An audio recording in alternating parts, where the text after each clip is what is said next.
We are live. Good morning, everybody. Welcome to the JCPS Digital Learning Channel. I am Matt Balka, one of your high school digital innovation leaders, and I am going to be running the stream for us today as we go through our first Monday of learning in NTI 2.0. As you can see along the bottom, we have the whole JCPS Dig In team with us here this morning. So they're going to go ahead and give you a wave. And we are also wearing these fantastic shirts today made by our wonderful middle school digital innovation leader, Elaine Abernatha, that says, "Teachers can do virtually anything, and we know that you can." And we are so happy to have you here with us today. So before we get going, let's take a quick look at the schedule. And so we're going to start by talking about what everybody's talking about, which is Microsoft Team meetings for synchronous learning. That's going to be with me and Kyle Chandler, and I promise you it's going to look like a casting call for a Duck Dynasty origin story, but it is us talking about Microsoft Teams, so don't go anywhere. Then we have School CNXT for teachers. Then we have 2 sessions of Savvis, and then we have Minecraft EDU with Jim Unger, who is one of our elementary zone digital innovation leaders. So we are incredibly excited to get in with you and talk about Microsoft Teams. Before we get started, I want to say thank you so much for being flexible and adaptable, and we all understand how challenging this is to learn a new synchronous learning tool, but we don't understand how challenging it is to do that while also caring for hundreds of students. So thank you so much for adapting and for showing the world that there is no profession like teaching, but there are also no professionals like teachers. So let's go ahead and get into it. Kyle, you there? Absolutely. Amen. Hey, guys. Kyle Chandler here, the middle school digital innovation leader alongside Elaine Abernatha. And I wanted to talk to you guys about this synchronous tool that we're going to be pivoting to called Microsoft Teams, if you hadn't heard of that already. So let me present real quick with you and show you what that's going to look like. So as Kyle pulls up that presentation this morning, we're going to go through a few things with you. We're going to talk about how to create a Microsoft Teams meeting link. We're going to show you how to put that into Google Classroom in one of 2 ways. And then I'm going to talk with you about how to use the browser app and some of the functionality there. And then Kyle's going to talk with you about how to use the downloaded app and some of the functionality there as well. All right, guys. So for the sake of time, we're going to start right here.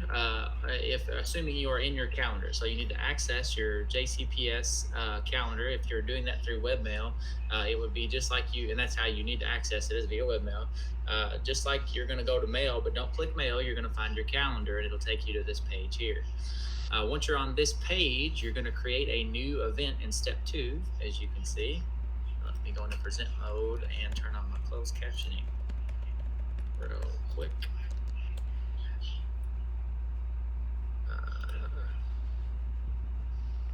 Okay, can't turn it on.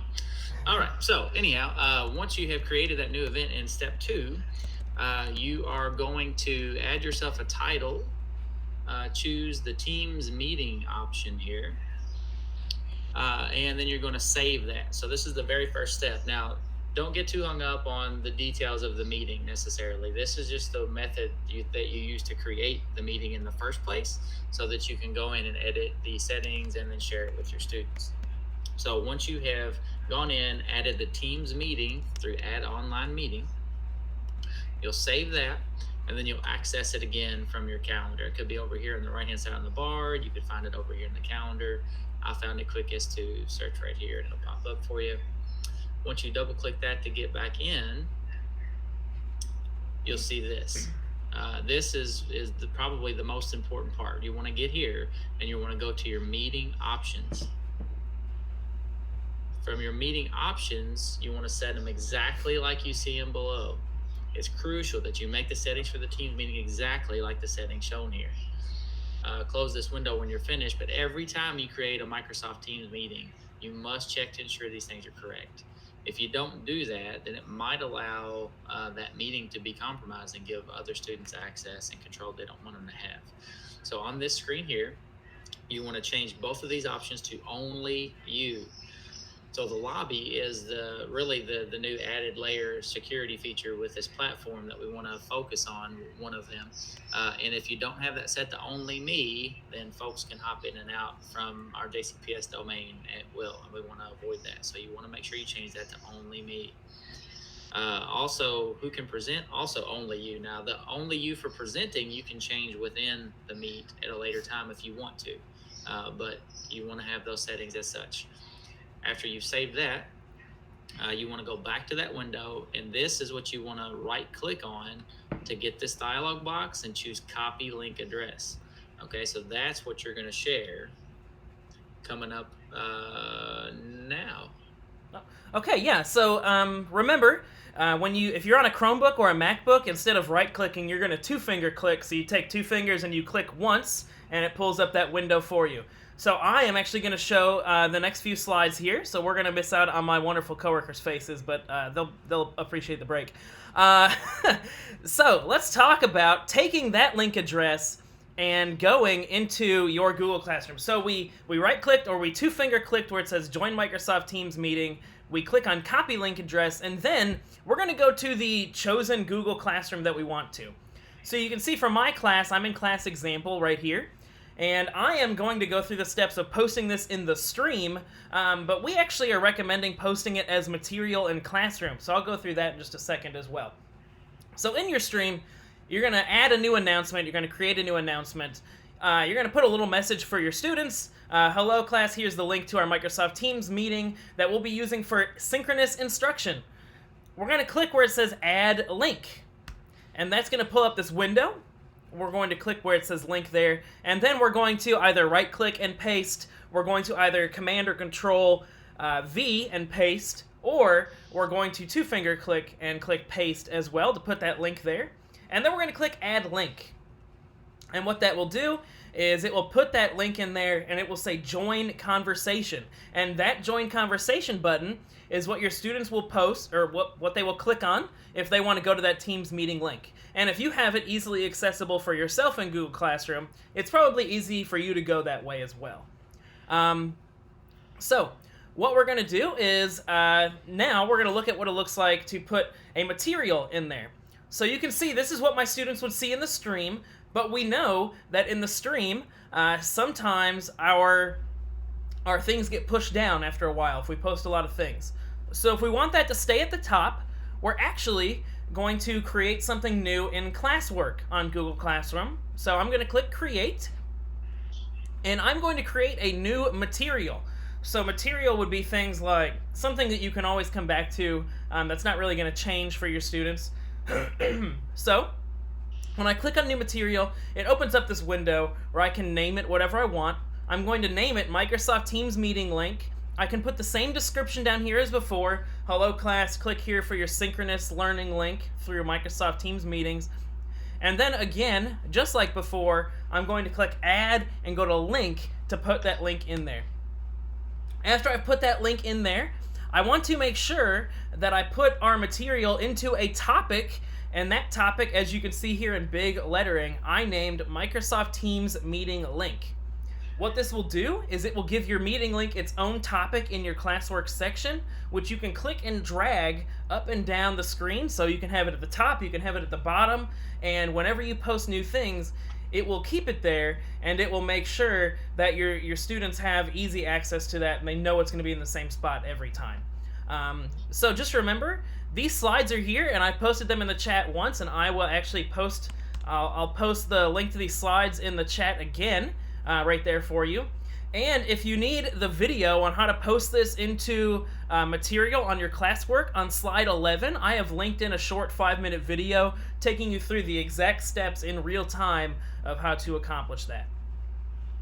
So, it looks like in the chat we have tons of questions. Some of the ones off the tip of my tongue here that I saw, somebody asked, do you have to continue to create links for your students for these meetings? The answer is no. You can create one for your class, and then you can keep using that over and over. These links only die if they go unused for 90 days. So hopefully you won't be going 90 days without using it anytime soon. So right now, let's talk about part 2, which is how students and teachers will enter the Teams meeting. And this is through the web browser, by the way. So, do we have any questions? I thought I heard a mic open. Dig in team, am I missing anything right now? I think you're good, Matt. Keep going. Thanks, Kathleen. Alrighty. Yeah, and Matt, lots and lots of great questions from the teachers. Thanks to all those teachers who are here with us today. And like we're indicating in the chat, we had a meeting last week with the top level Microsoft executives and engineers, and all of the feature upgrades that you are asking for, we have taken them to them, and we are working to make this the best user-friendly experience for students and teachers. So continue to reach out to your school's digital innovation leaders with those upgrade requests, and we'll take them to Microsoft. I know coming real soon, there's a lot of questions about breakout rooms, and I know that upgrade should be here possibly this week. And as those upgrades roll out, we will have episodes and videos to support you with those. But keep us informed, your boots on the ground, and we need to know what you need to be successful with kids. All right, Matt, keep going. You're doing great. All right, thank you. Yeah, and that's a great point that Heather makes. You guys are going to find holes in this way quicker than we are, because you have 100-something students that you're working with, and we have 10 people down at the bottom. So it's going to be a lot easier for you guys to think of what we need. So please continue to experiment, continue to use it, and let us know what we can do. So, part 2, how students and teachers enter the Teams meeting through the web browser. Again, we're going to go to that section in Google Classroom, and you can do this, and your students can do this. You're going to click where it says Join Conversation. And that's going to bring you to a window that looks like this. Be aware, if you're on a Chromebook, you are most likely not going to see any of this about downloading the app or opening it through the app, because it doesn't give you those options that way. But we're going to click Continue on this browser, and Kyle's going to talk about the app in a minute. And when you click Continue on this browser, it's going to ask you, if you've never used Teams before, to allow your microphone and your camera to be allowed. And we want to make sure we do this because we want to have our students see us and we want to have them hear us. From this point forward, we're going to talk briefly about what your students are going to see, and this is arguably the most important step in the process. So, your students, and I'm going to try to zoom in on this for you all. A little less maybe. Let's do 50%. 65%. Okay. I'm not making it any better. I'm so sorry. I'm choking under the pressure. So, when your students come to this page after allowing their microphone and camera for the first time, they're going to have the option to do this right here. It's possibly going to give them the option to enter their name.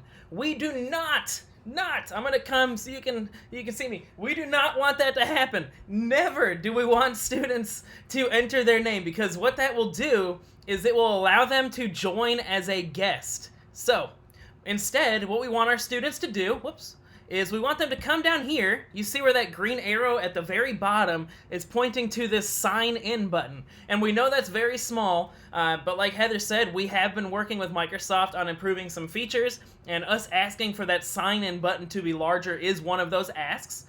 So, students are going to click sign in. That is the only way that we can ensure that students are JCPS students logging into our meeting.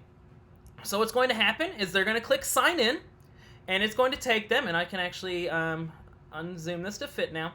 It's going to take them to their typical sign in where they use their JCPS credentials. So they're going to put their email in, they're going to put their password in, and they're going to hit sign in. And when they try to join your meeting, now they will be joining as a JCPS student. Sometimes, and be aware, sometimes it might say out of organization, but if you can see the student's last name, first name, and it doesn't say guest, then it's their JCPS student account that they are using. Yeah, and Matt, this would be a good time to mention it will literally, in big letters and in parentheses, say guest next to any name that was entered if they are, in fact, entering as a guest. So if you ever see the word guest associated with someone in your lobby, do not admit them into your room. And that's an important feature upgrade here. Remember, the students in this tool get entered into a waiting room, sort of called a lobby first, where you as the organizer must admit them. They do not get to just jump in. So make sure that if it says guest, you do not admit them completely to the room. Thank you, Kyle. Yes, so never admit guests. Okay, so your students are going to see this, and we'll talk about this for you as well. They're going to have the option to turn on their microphone and their camera and change those devices before they join. After the students click join, it's going to say that they've let people in the meeting know you're waiting, which is you. and you have the option to admit or deny them. When you click on the join browser meeting, this background image here will not be available because that's not available through the browser. We've had a lot of questions about that. But you will still have the option to toggle on and off your camera, toggle on and off your microphone, and to change your audio and video input settings. So if you want to use AirPods or a separate webcam, you have the option to do so. I'm actually going to skip past the background images because remember, that's only available on the app. So Kyle's going to talk to you about that later. So let's talk about some of the tools available to you as a teacher. So if we look here, you have the ability to toggle your microphone and camera on and off. You have the ability to start or stop screen sharing. I've gotten a lot of emails asking about screen sharing, so you want to make sure that if you're on a MacBook or sometimes on a Chromebook, there might be some screen sharing privacy settings, but you should have no issues with that. We want to, there's a hand raise function that your students are going to have, which I'll talk about in just a second. If we click right here, and I will zoom in for us to see that, you can see the participant list. It looks like two little silhouettes. If you click on that, it's going to give you, and this is what it looks like over here, it will give you a list of everybody in the meeting. Oh, and we can see Roger giving me some love on that. So it gives you a list of everyone in the meeting, and you'll see what it looks like when students are waiting in the lobby. So if I'm a guest, and you can see I was listed as guest right here, again, that's someone we want to click X on. We want to get them out. If it's a student, and you can see it says test student 3 here for me, but if it was Kyle Chandler trying to get in, it would say either Kyle Chandler here or Chandler, Kyle, and we want to admit them because that is a student. We don't see guests, so we know that it's someone in our organization. It's a student trying to get in. Some of our other features, this end meeting feature here, that will actually kick everyone out of the call and end the meeting, but you have to click on the 3 dots or the ellipsis here and then click end meeting. If you just click on the red telephone, we haven't seen that same experience happening. And also through here we have some other things. You can, if you have the app, you can have captions. You can start recording, which we haven't really talked about much yet. You can turn off incoming video for yourself. You can enter full screen, and you can see some of these settings and details as well. So you will get a notification also on that toolbar right above the participants when you're waiting for a student to come in. It'll say admit or view lobby, which is where you can deny them.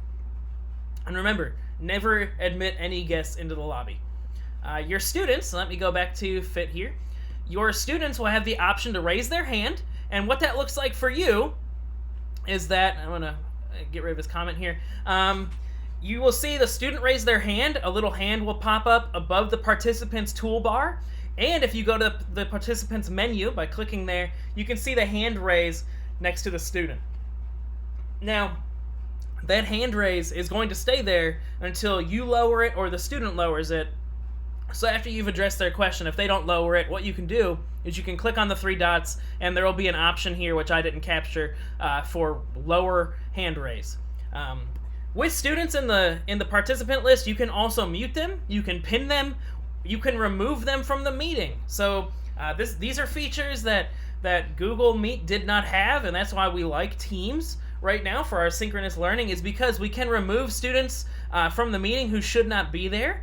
And if they try to come back into the meeting, they will get put back into the lobby. So we want to make sure that we are only admitting those who should be in the class. And again, all this is predicated on you setting it up properly in the first place. Yes. So make sure you guys always set it up like we described at the beginning, step per step. Yes. So let me go to these slides one final time here before Kyle takes over. The last thing to talk about is screen sharing, and you will have possibly several options for windows that pop up depending on how many windows you have open. You literally just click that screen sharing button to start, and then come back to your team, and you click it to stop. So I'm going to pass it back over to Kyle, and I will I'll put those slides in the chat again for you all, and he's going to take it away talking about the app. All right, thanks, Matt. I feel better. So I can tell you that some points of clarification, the mute incoming or stop incoming video, I just don't be confused. So that's a data saver for your end. So even though you're the organizer, you are not stopping anyone else's video from being seen. You're only stopping from seeing video on your own screen. So the students can still see, you and each other if you haven't turned your camera off. Anyways, just want to make sure you guys knew that. And also in that lobby feature, no one can communicate with anybody. So they are simply isolated in a place waiting to either be admitted or denied. So there's no chatting or anything happening in there. They can't see themselves, nothing of that nature. So I'm going to share real quick, those of you that are on a Chromebook and interested in the app and how to get that on the Chromebook real fast. So let me share my screen with you. And I will present. So this is for teachers only, this app on the Chromebook. And the way that you do that is via the Play Store on your teacher issued tip Chromebook. You access the Play Store, you find Teams. And by the way, this Play Store isn't a pared down version, obviously, of the open to the public Google Play Store. We did this intentionally, and it's only for teachers. So these are things that you can download from the Play Store that are approved by JCPS. Click on install. Might take a minute for it to populate, but once it does, you can open it up. And then you'll see that it is available to you at that time in your system tray, and that could be on the bottom of your screen right here. In this example, it's on the side. So you want to enter your email address from work, and you want to choose work or school. And then you want to go through these screens until you get into the app. And then once you're in the application, this is where you could actually pin it to your system tray as well if you'd like. But from the application on the Chromebook, you have the opportunity to see up to 9 participants right now. So that is more than you currently are able to see from the web browser experience. The web browser experience currently shows 1, and it flips around based on an AI algorithm. Again, we are working diligently with the senior executives and engineers at Microsoft to make this experience better and give you guys more views. But for now, those are the options. When you're in the app on a Chromebook, you can see potentially up to 9 of your students at any given time. When you are on the web browser app, you can see 1 at a time. Now, I will tell you that the Chromebook app you may see that some of the buttons are in different places. Some of the features look a little bit different than what Matt displayed on the browser view, and that's because it is in the Google Play Store, but it was actually designed for tablets and mobile phones. I will tell you the web interface that Matt discussed was designed for a traditional machine like you're on a Chromebook or a PC or a Mac. So you may see those controls in a different place. There's a third option if you have a Windows PC or a Mac book, where you can download the actual Microsoft Teams application to your machine. And that is when you can get some features like changing your own background if you want to a virtual background. You can see up to 49 participants.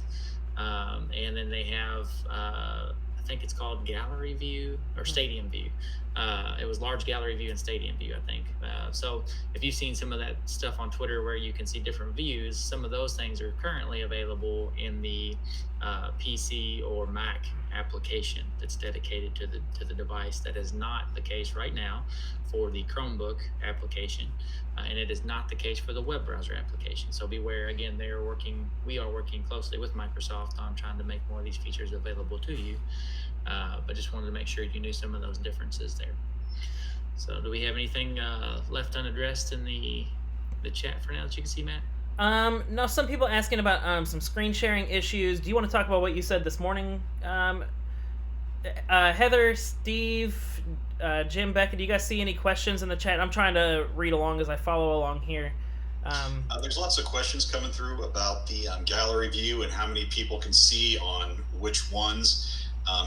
Do you guys want to talk about how many can see, like, per browser, for the Chromebook, for the iPad? Yeah. So another kind of pro tip that I would recommend, if you have the ability to access your Meet on multiple devices. Like for example, I'm with a teacher right now, and we were talking about the ability to hop on the iPad and see the gallery view, or a Windows machine with the application and see the large gallery view with 49, and then give instruction from the Chromebook.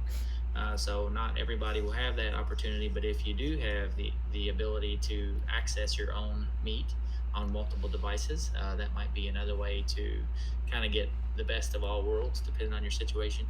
But again, if you download the app on a Chromebook, right now you have the opportunity to see up to 9 of your students at one time. If you use the web browser on anything, you would see, I believe it's 1. And again, AI will dictate from Microsoft which one that is at this time. If you are on the app on your PC or Mac, you would have the option for large gallery view, which is up to 49 participants, or you would have the option for stadium view, which it kind of gives you a virtual background for the students and makes everybody look like they're sitting together in a stadium. It's kind of neat.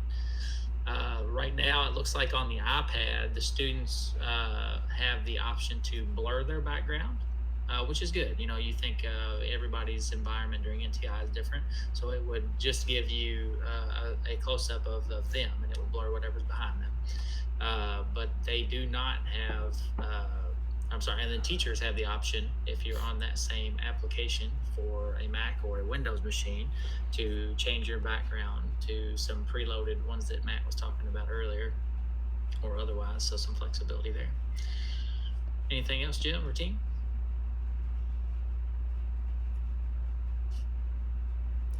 So we've seen some questions about splitting screens whenever you're sharing. So some of the experience that I've had, whenever you share your screen, it's going to share that regardless. So let's say I'm sharing my screen through Microsoft Teams, and I want to share this presentation. This presentation is going to be shared to my students, so I can pull this window out and create a second window with that, and then I can pull up Teams again on a different window and try to split that and see. So that is a good way to be able to see your students and what you're sharing at the same time. It might be a little clunkier than what you're used to, but my my watch is talking to me. But that is an option. So you can pull those windows out and do separate screens. That way you can see your students and what you're presenting at the same time. I'm trying to look at what else we had in the chat. Jenna, students can unmute themselves. Teachers can mute them. And in the participants tab, if you have, I believe, more than 2 participants and at least 1 person with their mic open, there is a mute all option for all participants. And we are, one of the asks that we've had is a hard permanent mute as well. Right. So, Matt, that would mean that teachers could either mute all, and then students could unmute themselves when you call on them to talk. But then the other feature that we're working to get for teachers is a hard mute, where if you muted the whole class, students could not have the option to unmute. So we're trying to give you choices on both of those. The other thing that we're really pushing for and we're excited to get is the chat feature. A lot of teachers really like that chat feature. And so we're working with Microsoft to make that optional. Right now it's turned off for the whole district, but we are working to get that upgrade where you will have the option to turn that chat on or turn it off. And that's coming real soon. Awesome, thank you, Heather. And just some logic behind the chat. Like, if something gets posted there, it is permanent at this point in Teams. So if something inappropriate were posted in chat, the only person that could remove it is the person who posted it. So if a student posted it, the teacher could not delete it, and that is why we have chat turned off. So we know that we don't want something inappropriate to be permanently posted inside these meetings. So that is a logic behind chat right now. Briefly, as we conclude, I wanted to make sure we knew. So as Matt mentioned, I'm going to be safe and say it's 3 or more participants with an open mic. Then on the participants list, you will see an option to mute all. Also, a new feature on this tool versus our previous tool, Google Meet. It was tricky to end a Google Meet completely. But as Matt mentioned, you have 2 options. You can either hang up, which we don't do that because then that would leave it open, or there's an option to end meeting, which does in fact flush everyone out and just ends it. You don't have to wait to remove. It just ends it and shuts it So that's another great feature that this tool provides. All right, and that takes us to 8:59. So thank you so much to everybody tuning in to learn about this morning. We know you have so many questions. Please reach out to us. We are all digital innovation leaders, so you can find us. I think Kathleen was going through and putting our names in the chat, so if you scroll further up, you can see what she was saying. So please reach out to us and ask us any questions you have. We would love to help you get these teams set up. Also, you can reach out to your school technology coordinator if you have any of the questions there, or your school digital innovation leader. So hopefully you'll be able to identify who those people are as well, because those are your school level support systems too. So, Dig In team, thank you so much for being here. We appreciate you. And like Heather said before, we will be back doing this session on Microsoft Teams meeting at 1:30 this afternoon. And both of these sessions will be broken up at the end of the day. So after I get done on here this afternoon, I will go ahead and break them up and I will post them to the digital learning channel so that way you can see what we went through with all the questions and so on put in here. All right. Thank you all. So Thanks, coming man. up next, we have School Connect, or I think I always want to say Connect, but I always feel like I'm wrong. For teachers, that's what the School Connect team. We are super excited, and it looks like Emily is here. So Emily, welcome. Hello. And it is School Connect, right? It's not just CNXT? School Connects, yes. Okay, good. That's our fault, not yours. All right, well, it's 9:01, and I'm already eating into a minute of your time, so I'm going to let you take it away. Sounds good. Thank you so much. Good morning, everyone. Thank you so much for having us here. We know how extremely busy you are right now, and we want to make things a little bit easier and more efficient for you. So we'll go ahead and jump right in. Just to give you guys a little bit of a background, those of you who haven't joined a School Connects training or don't have any background on it, School Connects is a platform that is going to help you communicate with your families efficiently and equitably. So let me show you what it's going to look like. And my dog is scratching at my door. Sorry about that. Let me share my screen and show you what it's going to look like from the parents' perspective first. And then we'll jump over to the staff perspective so you can see what it'll look like for you. And I guess before I do that, let me just say a couple of things about your accounts. So first of all, we import information directly from Infinite Campus, and we do that on a weekly basis. And what that means for you as staff members is that you are going to receive your, let me just go ahead and get that app up here now that I started sharing my screen. You are going to receive invitations to School Connects in your JCPS email. So if you haven't yet, there's a couple different reasons. Essentially, you probably didn't receive an invitation because either, first of all, you're also a JCPS guardian, and so we can't have your information in two places. So that's okay. We can take care of you. Just go ahead and email us. It's support@schoolconnects.com, and we will get you up and running. We can either get your accounts merged or help you figure out how you can maintain two separate accounts. Another reason you might not have received an invitation is because we are working really hard with JCPS IT, and they are working really hard to make sure that we get as many role types as possible imported. But right now, we're just still not getting every single staff member.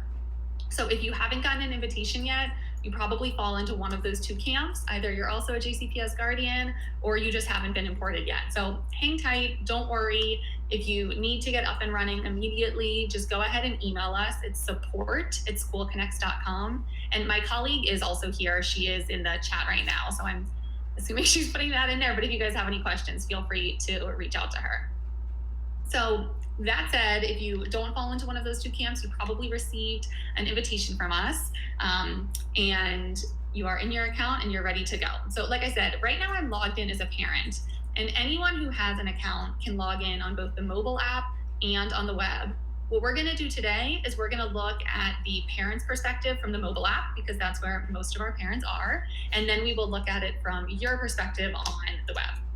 So here I'm logged in as a parent who has set her language preference to Spanish. So for those of you who haven't been through the process yet, the very first thing you do when you activate your account is set your language preference. So then the entire activation process is in your language.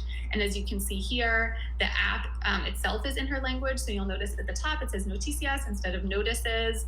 And then if I scroll through, this is my feed. So this is going to be any news that's been posted to any group that I'm a part of.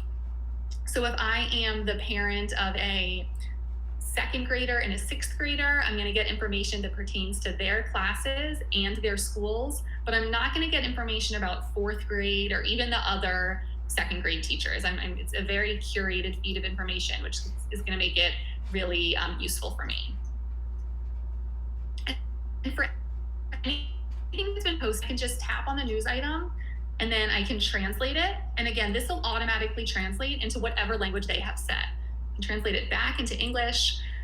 So what that means is that all you have to worry about is posting news. You don't have to worry about the translations at all. If you have one family that speaks Spanish, it'll automatically translate into Spanish. And if you have another family that speaks Creole, it'll automatically translate into Creole. You don't have to worry about any of it. They can also have it read aloud to them. So again, that equity piece is really important to us, so helping you overcome language and literacy barriers. And you'll notice that they can like it, but they're not commenting on it. So just like you guys were talking about earlier about that chat window, that's nothing you have to worry about here. They're not able to comment on your posts. And so that is really all parents have to do is read the news, like the news, that's it. You'll notice one other thing that you can post, and we'll look at this from your perspective as well, but just so you know what it looks like in the app, you can also post events. So you can post virtual or in-person events. We're assuming most of them are going to be virtual for now, but you'll notice that the Zoom link shows up for the parent. So it's going to make it really easy for them to track all of their child's virtual learning opportunities. Just kind of moving along the menu bar on the bottom, the next thing that you'll see is your directory. And so what this is going to do is make it really, really easy for the parents to contact you. So we have kind of two ways to communicate in School Connects. The first is through news, and that was the first thing we looked at. The second is through messaging. And so if a parent has a question for you, they're going to come here to their directory, and they'll have their child listed at the top, and then all of their child's teachers. So if they have a question for you, all they have to do is tap on your name and then tap message, and it will automatically start a message thread with you. And you'll notice that there was no contact information exchanged. By default, all of that is going to remain hidden and private. You will be able to see parents' contact information, but they will not be able to see yours. So everything is listed right there in the directory for them. So if they do have a question for you, it's really easy to find you and reach out. And that is pretty much all parents have to do, is they're going to read news, send you a message, respond to your messages, and that is pretty much it. So let me go ahead and jump over to your side of things. So here I'm logged in as a demo teacher. So when you log in, you'll see your feed, just like the parent did. And in your feed, you'll see any information that's been posted to a group that you're a part of. So here as this teacher, her principal posted news. So she'll see that in her feed.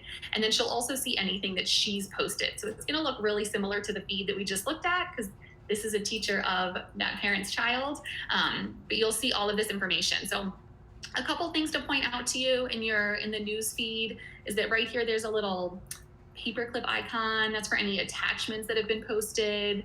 You'll see there's a video embedded in this post. Here's that event we posted. So I'm going to go ahead and show you how you can post news from the web. Again, you can do it from either place.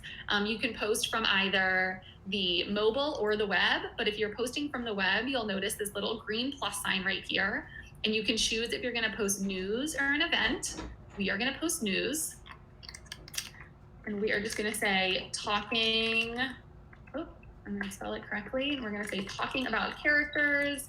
And then there are a lot of optional things you can do here. So one of those is to schedule the post.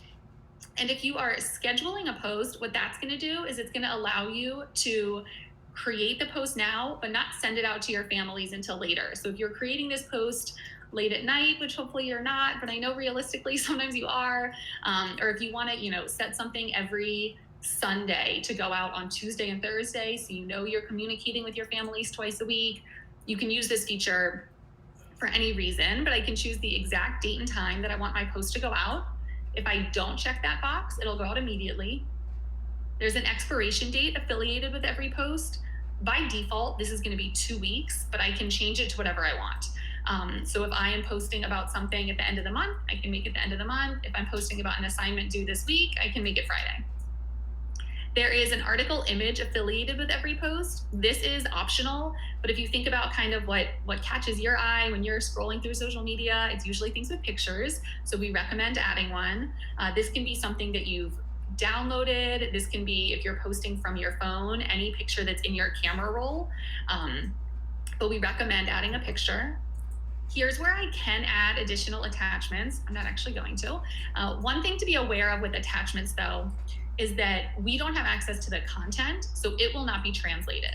So if you are adding an attachment, just make sure that you grab the content and also put it into the body of the post.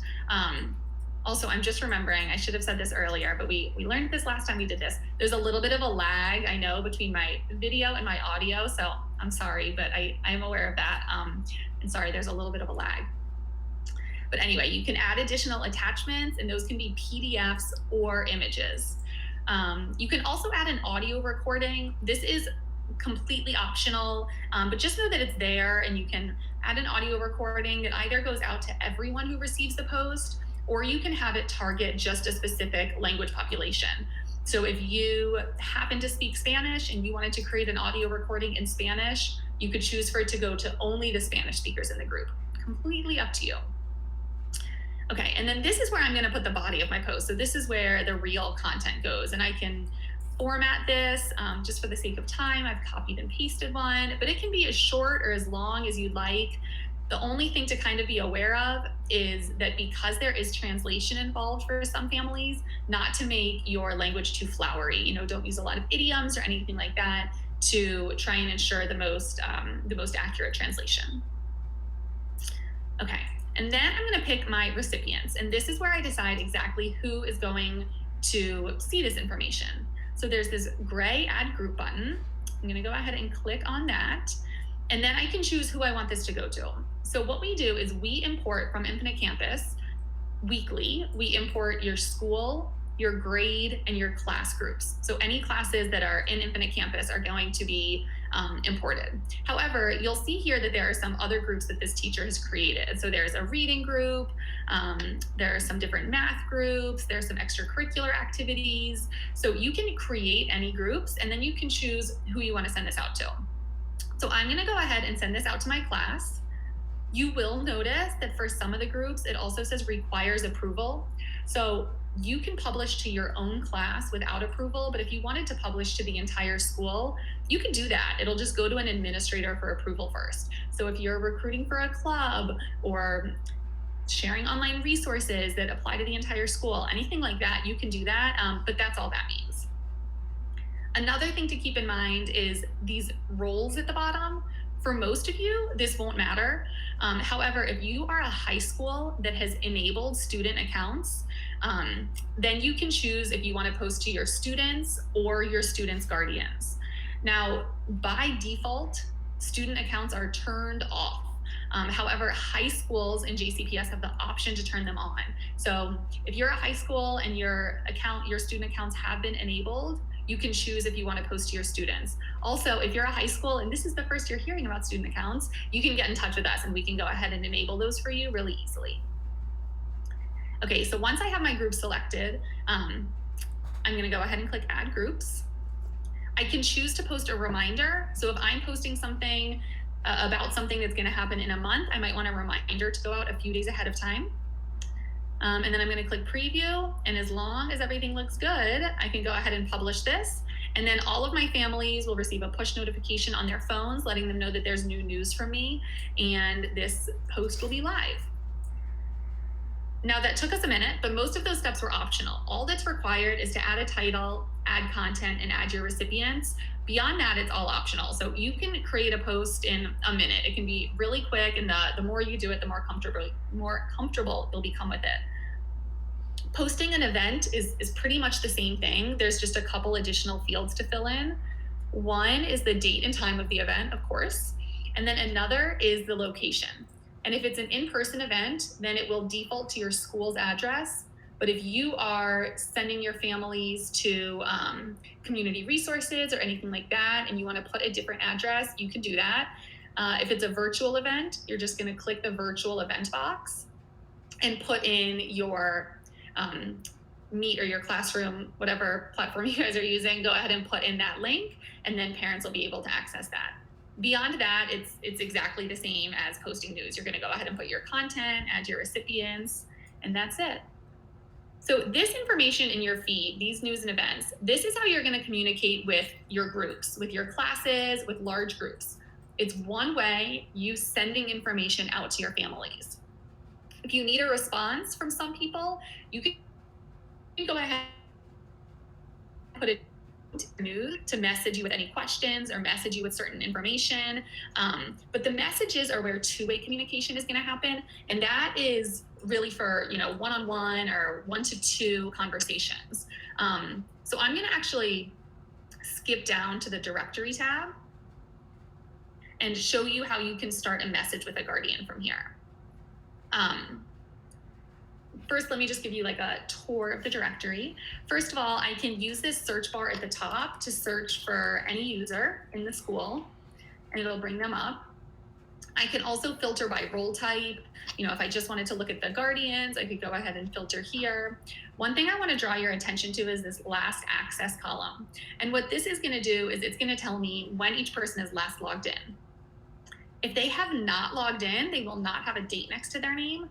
I can go ahead and invite them. So if you're having a conversation with a parent and you wanted to go ahead and send that, they mentioned that they hadn't activated their School Connects account, I could go ahead and send them their invitation.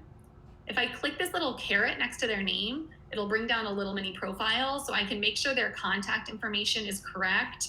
And then as long as it is, as soon as I click that resend invitation link, it'll go ahead and email this guardian an invitation. For anyone who does have a date next to their name, I can go ahead and come here, and instead of saying invite, it'll say message. And so I can go ahead and message that person. Now, you might know that you want to message a specific parent, but you don't know their name. You know your student's name. So I'm going to go ahead and look for my student, Scott Ramsey. If I click the little arrow next to his name, it'll bring up his guardians. So if I wanted to message his dad, I could go ahead and find his dad's name. His dad has activated his account, so I can go ahead and click message me, and it'll bring up my message thread with him. So what it also did is it took me out of the directory and brought me here to my messages tab. If you know the name of the person you want to message, you don't need to look them up in the directory. That's completely fine. I can just come here directly to my messages tab and click this new conversations button. The one thing I want to talk about while we're here in messages is that you do have the ability to message a group. However, we very strongly discourage it, as you guys, some of you have experienced and you probably saw in your feed. What happens when you send a group message is that it's going to behave just like group texting. So what that means is you might message your entire class or your entire grade level or all of your sections about a homework assignment, but then parents have the ability to respond and everybody will see their responses. So not only do you not have control over the information that they're sending out, but it's potentially hundreds of people sending messages at all times of the night. So we can delete them. If this is something that you started accidentally or you didn't realize it was going to behave like group texting, that's not a problem. We can go ahead and delete that thread for you. You might have tried to delete it.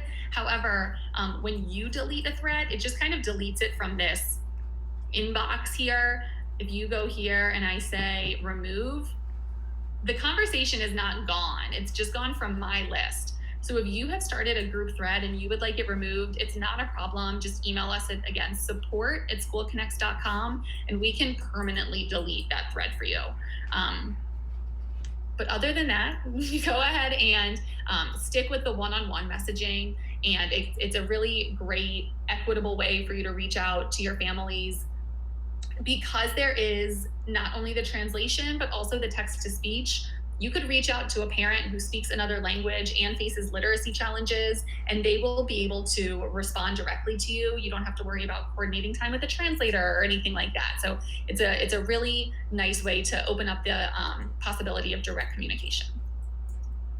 Okay, I'm going to move down in this menu bar here and click on the Groups tab on the left.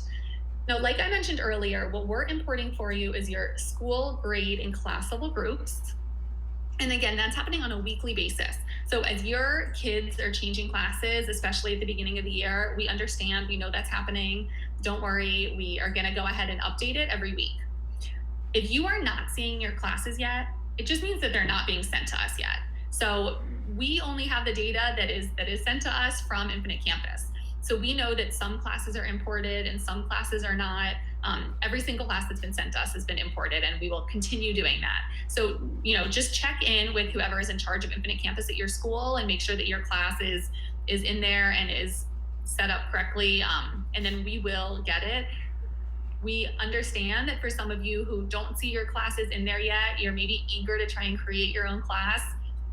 That's completely optional. Just be aware that if you create it yourself, you are also therefore responsible for maintaining it. So as kids come and go, that's something that you will have to do. So we would encourage you to sit tight. You can still take advantage of the messaging for, one-on-one communication with your families. And as soon as your class is sent to us by IT, we'll get it imported.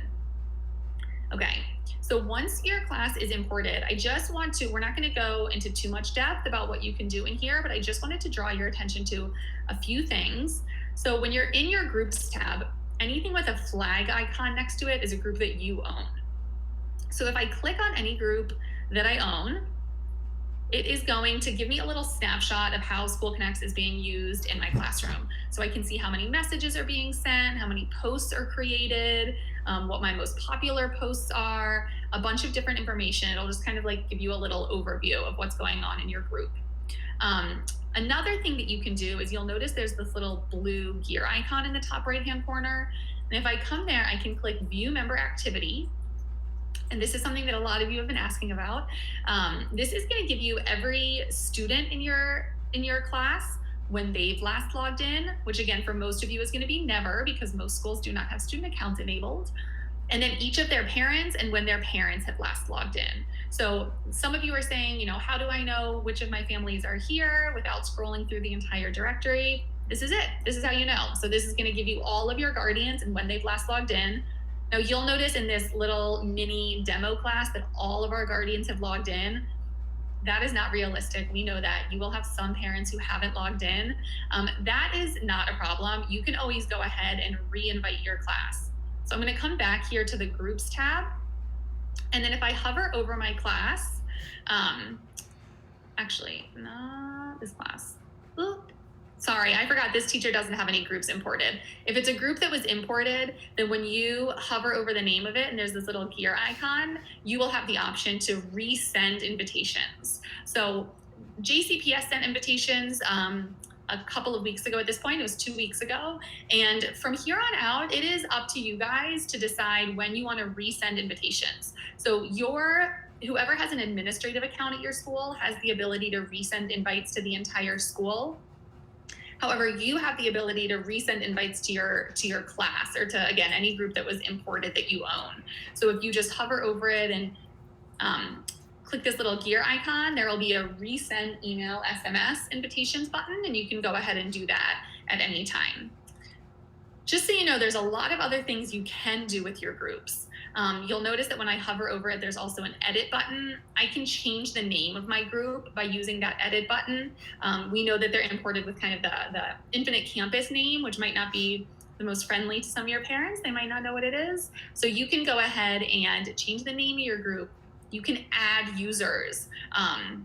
If there is an instructional assistant or another staff member who works really closely with your class, you can go ahead and add them to your class. Again, we only have access to the information that's in Infinite Campus, but you own it. So from there, you can kind of play with that group as you'd like. And I just remembered one other thing I wanted to show you, actually. I'm going to come back to my feed. For any post that you've created, you're able to access your views. And what that means is that you can see who has read and liked your post. So I'm going to click on any post that I've created. And then if I click on the little eyeball icon at the bottom, it'll bring me to my views. And so here we just posted this. So no one's read it, but you'll see that there's a check mark for me because I have read it. And there will be a green check mark next to the name of anyone who has read or liked your post. Similarly, in messaging, there are read receipts. So you'll be able to see who has read your messages. Don't worry, it does not go the other way. Parents are not able to receive read receipts for you. So if it's, again, late at night or anything like that, you don't have to worry about responding immediately, but you will receive read receipts for your messages, and you can access your views to see who has liked your posts.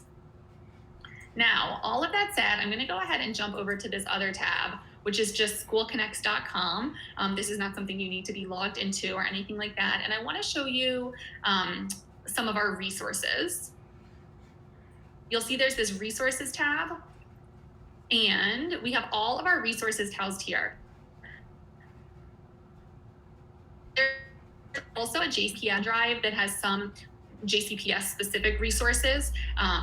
However, all of our resources are also here on our website. And up at the top, we have resources that are going to be really helpful for you, especially if you have an administrative account kind of getting up and running this school year. But down at the bottom, we have additional resources. And these are all of our kind of how-to guides. So I just mentioned that you can edit a group. We didn't really look at how. There's a guide for editing a group. So if you want to know how to do any of that, it literally walks you through step by step how to do it on the web, and then down at the bottom, how to do it on the mobile. So if you forget how to do anything, or you want to access some of the more minute features that we haven't gone over, you can come here at any point in time and access any of these resources and go ahead and jump in. So that is pretty much everything for us today. Again, thank you guys so much for joining us. We have had such a wonderful time partnering with JCPS. You guys have been so fantastic and enthusiastic, and it's clear that you are, eager to connect with your families, and we're getting emails from them too. So trust us, they are excited to interact with you and to get this year rolling. So thank you so much for joining with us. I am going to look over at my colleague and see if there are any questions, which there are not. So if you do have any other questions, feel free to go ahead and put them in the chat window. We would love to go over them. But other than that, like I said, email us if you either need to have your accounts merged or need help getting an invitation in any way. And even if you don't have any questions right now, once you are in and playing with it, if you have a question at any point in time, you can always reach out to us at support@schoolconnects.com. And that is it. Well, Emily, that was awesome. Thank you so much. Again, that was great. I don't know who was running it chat side for you all, but they were rocking it out. Good. Let her know. Thank you. Yeah, so thank you so much. And I don't see any other questions in the chat. So are you all back at all today, or is this our only session with you, I believe, right? Yes. It's just today, but we're back either next week or in a couple Actually, weeks. I think you're back the next several weeks. So, Yeah. Yeah. Awesome. Well, thank you so much. I hope you have a great Monday. Thank you so much. You too. We'll see you next week. All right. Bye. Bye. Alrighty, everybody. Whoops, she left. I did lie, so let's go ahead and look at the schedule because we do not have school next Monday because it's Labor Day. So the School Connects team will actually be back on September 14th, which is when we will have our next Monday training session as well. So as you can see, it is 9:30. We have Savas coming in right now to do some training with us. They're going to be doing 2-hour-long sessions, so from 9:30 to 10:30, and then 10:30 to 11:30.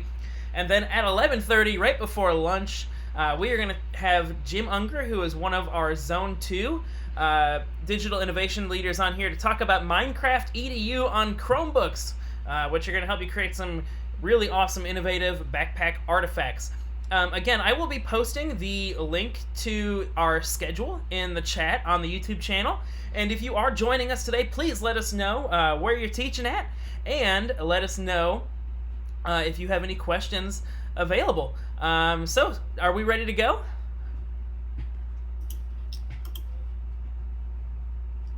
I think we're all set. All right, the floor is yours. Actually, it's 9:29. Let me plug a couple other things really quickly. So before we get started, Remember, you can follow along with us at JCPS Dig In on Twitter. That stands for Digital Innovation. And when you tweet your awesome things that you are doing with your students or you see your coworkers doing, remember to use the hashtag JCPS Dig In. So you can see that Jim just tweeted about his Minecraft session there. Also, if you go to jcps.me/NTI, go to the teacher toolkit, and you can have access to all of these different tools here. So you can see our core NTI 2.0 digital tools. We have Google Classroom, Microsoft Teams meetings, Screencastify, Jamboard, Read and Write. So we have all of this stuff on here for you. Additionally, if you go to jcpsdigitallearning.com, which is where you are right now, and you hit that, there should be a subscribe button there for you. I can't see it because I'm logged into that account. We do have several playlists for NTI, including a teacher NTI 2.0 playlist. I'm not sure how many of the videos are visible in the Microsoft Teams meeting support right now. We have a family and community NTI 2.0 playlist, as well as a principal NTI 2.0 playlist as well. Alrighty, it is all you. Go ahead and take it away for Savas this morning. Awesome. Thank you so much. All right. Good morning, everybody. So let me just pop up on the screen right now our agenda for this morning. Bear with me. Let me get back in here. Can everyone see my screen? Just making sure. Not yet. We can't. No. Okay. I don't have a tab here to show how to. Oh, there we go. It would help if I would click those buttons. My bad. Okay. Now are we good? Awesome. All right, so really quickly, let me just show you the agenda that we're going to have for the first hour today. So really quickly, just a brief walkthrough of the Realize platform. We're going to go over how to create some custom content through the Realize platform, how to create assignment versus how to create a playlist and the differences between the two. And then we're going to actually go over some of the online remote learning features that are embedded within Realize. And then we'll wrap up with some Q&A. Also, we have some moderators in the chat this morning. So if you have any questions, please feel free to just type them in the chat and we will get started. All right, so first things first, here we are on the Realize platform. So I'm going to be using Envision Math today as my model, just kind of as our walkthrough. So the first thing I wanted to talk to you about on the homepage is that there are a couple of new features here that will get you acclimated not only to the Realize platform, but also to help you kind of, if you walk through any hiccups, let's say, when you first start utilizing this with your students. So first thing I wanted to point out to you on the homepage is this help button. So if I click right here, you'll notice that it takes you to a couple of places. The two that I would like to point out to you this morning are program training and technical support. So when I click on program training right here, what it will do is it will take you to My Savage Training, which is basically our 24/7 one-stop shop for anything having to do with Savas, Realize, Google Classroom, etc. So literally all you have to do is just type in, let's say I wanted to look for some things having to do with Realize, basically what we'll be talking about for the next hour or so. I could just click on Savas Realize, and here it will take me through all of the virtual trainings that we will have available, or that we do have available to you as of right now. So we're going to be going over a couple of things this morning, but let's say I show you how to create a group and you're like, I know Sandra taught me how to do this, but I totally forgot. There are tutorials and handouts here available for you so that you can kind of go through at your own leisure. So again, in order to find that, just go to your question mark and then go to program training. If you have not registered for My Savage Training as of yet, it's completely free. And again, we highly recommend that you do that so that you can kind of just access anything that you need at any time. The second thing that I wanted to point out to you was the technical support. So this is in the event, let's say that you connect your Google Classroom, which again, we'll be talking about more so in the next hour. But if you run into any issues, we have a link right from Realize to our technical support for integrating your Google Classroom to Realize. Also here, if you run into any type of technical support whatsoever, there will be live IT chats here for you to help you access those resources on Realize if you're still having trouble with them. So those are two new features that are available this year. Another feature that's not necessarily that was available last year, but you may not have known about, is this search feature. So for example, let's say I wanted to look up arrays. So what you would do is you would just type it into the search, and it will take a couple of minutes just to kind of search for all of the features that are available. Once this does pop up, there are two different ways that Realize searches for information. So one way is through Realize itself. So if you put in a keyword, it will search and look through all of the components that are available for the program, for that key feature. So you'll have PDFs, you'll have videos, adaptive homework, rubrics, anything related to that keyword that you typed into the search. So that's one way to search. The second way that you could search, you'll notice right here, there's something called Open Ed. And what Open Ed is a vetted educational search that will find your keyword in videos, games, assessments, lesson plans, homework, and visual access for these digital features that you could add as assignments to your students digitally through Realize. So for example, let's say I wanted a tutorial for my students on what an array is. Right from here, this has been vetted already, so you don't have to stress out about content that's not perfect for your students. You could just click here and assign it directly to your students right from the search feature. So as I had mentioned before, these are vetted through PBS videos. These are vetted through Khan Academy, among other places. So again, please feel free to peruse this at any point while you're on Realize. And again, that is found anywhere that you see that microphone, that magnifying glass. Also, again, so we're just going to go through a brief overview of the Realize platform. You can navigate either from the top bar up here, or you can use the circles right here below on the bottom. I'm going to click Browse right here. And again, I'm going to use, again, Envision Math as my model for today. So we'll use third grade as an example. So the first thing I wanted to show you on the platform is there are two ways to view this. The way that I'm viewing it right now is through the list view. So list just is exactly that. It just keeps it nice and neat in one simple list. And then you also have the thumbnail view, which are just larger icons. And the only big difference that I see here is really that you would just have to click the options tab to see how you could utilize this. I have OCD, so I need to see things in a list. So this is calming me right now, basically. So again, through the lens of Envision on Realize, there are a couple of pages to navigate on Realize. My table of contents page will house everything that I'm going to need for the entire year digitally for Envision. So here you'll notice there might be a couple of things to help us get started. We're going to come back to these distant learning supports later on in the hour. But here you'll notice you'll have your Teacher's Editions digitized for the entire year, your Teacher's Edition program overview, or your TPO for short, ready for the entire year digitally. There are classroom videos available for you, readiness test, basically everything, again, that you're going to need for the entire year will live here on the table of contents page.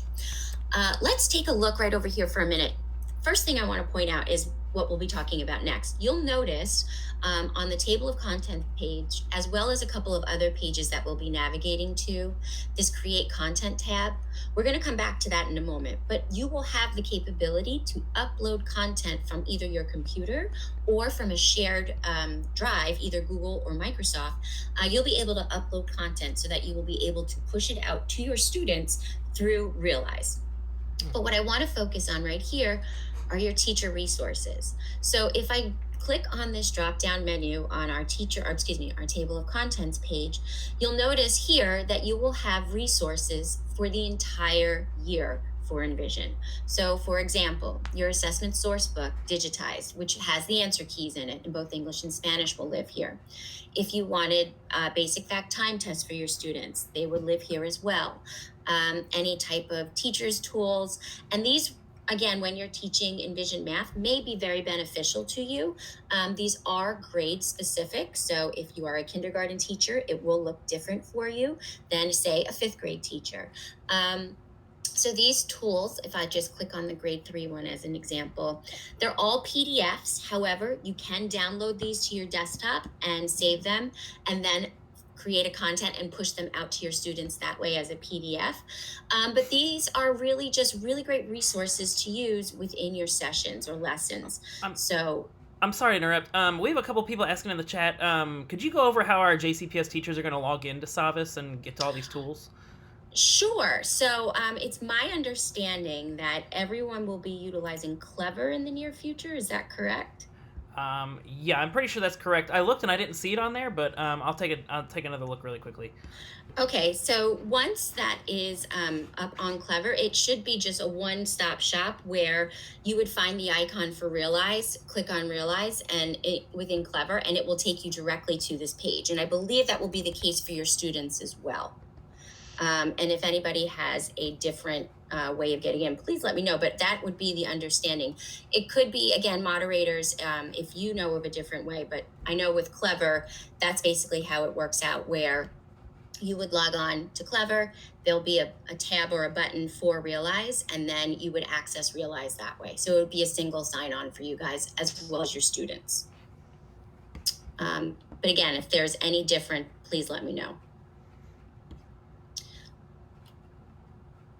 Okay, so let me just go back into teacher tools while we're looking that up for a minute. So let me again just go through the teaching tools that would be available for you. And again, they are grade specific.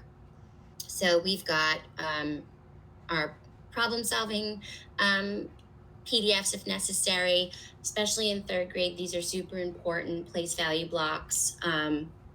So if students, and you will have these available to you digitally, but if you have parents that are possibly asking for ways to print out manipulatives so that their children can use it at home, this may be something that you would like to push out to your families so that they could utilize this at home with their students or with their children. So again, these are grade specific tools that you can use during your Envision Math lessons. And again, you may need these for some of your students. You may not need them for any of your students, but just know that these are available to you on the table of contents page. And this is the only place that they are available. So it's not something that once you access your lessons, that this would be embedded in the lesson. This is the one place that you would be able to find these things. So again, anything that you're going to need for the entire year will live on your table of contents page. All right, so next we're going to go and preview the topic page. So when I click on my topic page, here you will find everything that you will need specifically for the topic that you will be teaching. So again, here you'll have your specific teacher's edition as well as a Spanish companion if needed, some professional development videos that are embedded for your pedagogy. And then we also have a lot of the features and content that you will need in order to teach within these lessons or within this topic. So if I go again here to the teacher resource tab, and hit the drop down, you'll notice that these are resources that are meant just for this specific topic. So if you're going to be utilizing a homeschool connection letter, here is where you can find it in both English and Spanish if needed. Problem solving reading mats, which again you can use as a way to differentiate instruction digitally, could also be found here. All right, so we've gone through the table of contents page, which houses everything that you'll need for the entire year. We've gone through the topic page, which will house everything that you'll need for the specific topic that you'll be teaching. Now let's go to the actual lesson page. So when I click on a specific lesson, I know that I'm on the lesson page because it has the lesson right here in the toolbar. So let's again take a look at what we see on the lesson page. The lesson page will have everything that you will need specific for that lesson. So if you just wanted to access your teacher's edition for this specific lesson, I would just click on it right here and it will prompt you to open in a new window. And it always, by the way, will prompt you to open in a new window whenever you access the Realize Reader. The Realize Reader is where your teacher's edition and your teacher's edition program overview will live. As well as the student's interactive edition. And I'll show you where that lives on the lesson side again. So again, I just wanted to show you, and I'll keep this window open because we can always come back to this if there are any questions. But you can preview or look at your teacher's edition in a 2-page view, and you can also zoom in if necessary so that you can see it a little clearer. And it will also just kind of walk you through every part of the lesson available to you, as well as this third step. So again, it will look exactly how it would look if it were in print. And let me go back to the teacher's edition. I apologize if you hear my daughter in the background. So besides the teacher's edition, here you will also notice the student's interactive edition. So if I click on this right here, this is what the students will need for their entire session within a lesson. So all of the components are here digitally for your students. They have their I can statement.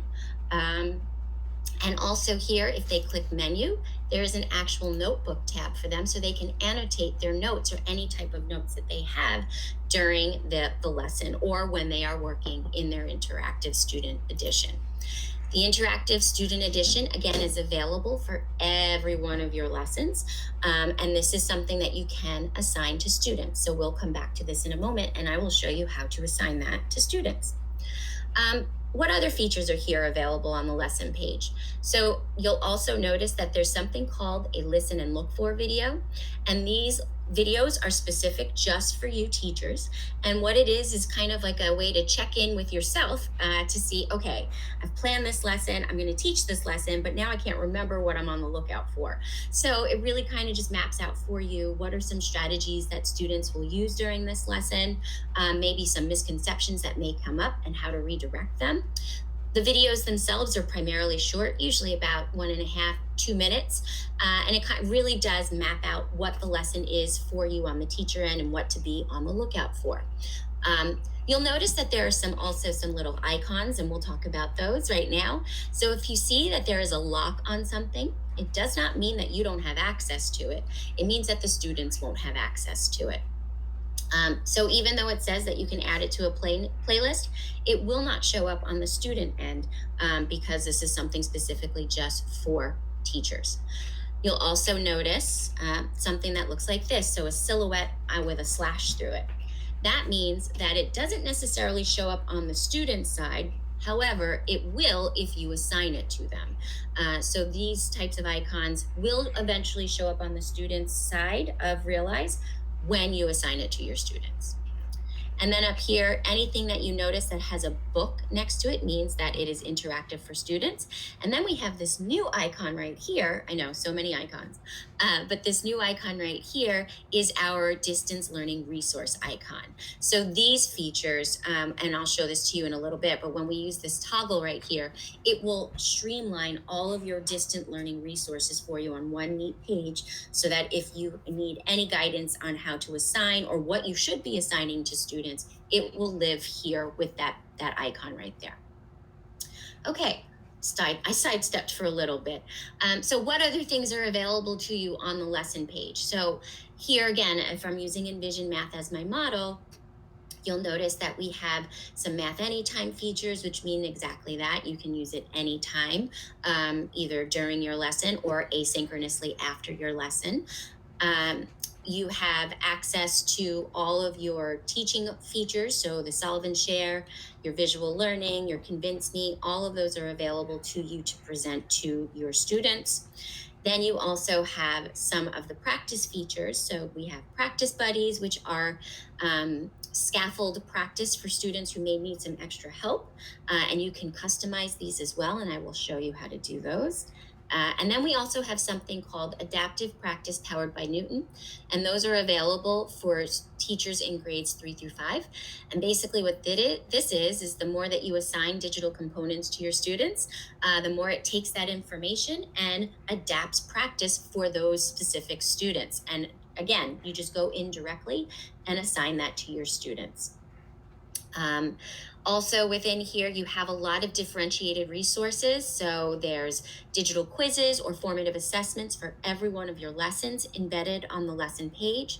There are digital resources or PDFs that you can assign to students, and then students can annotate on and submit back to you.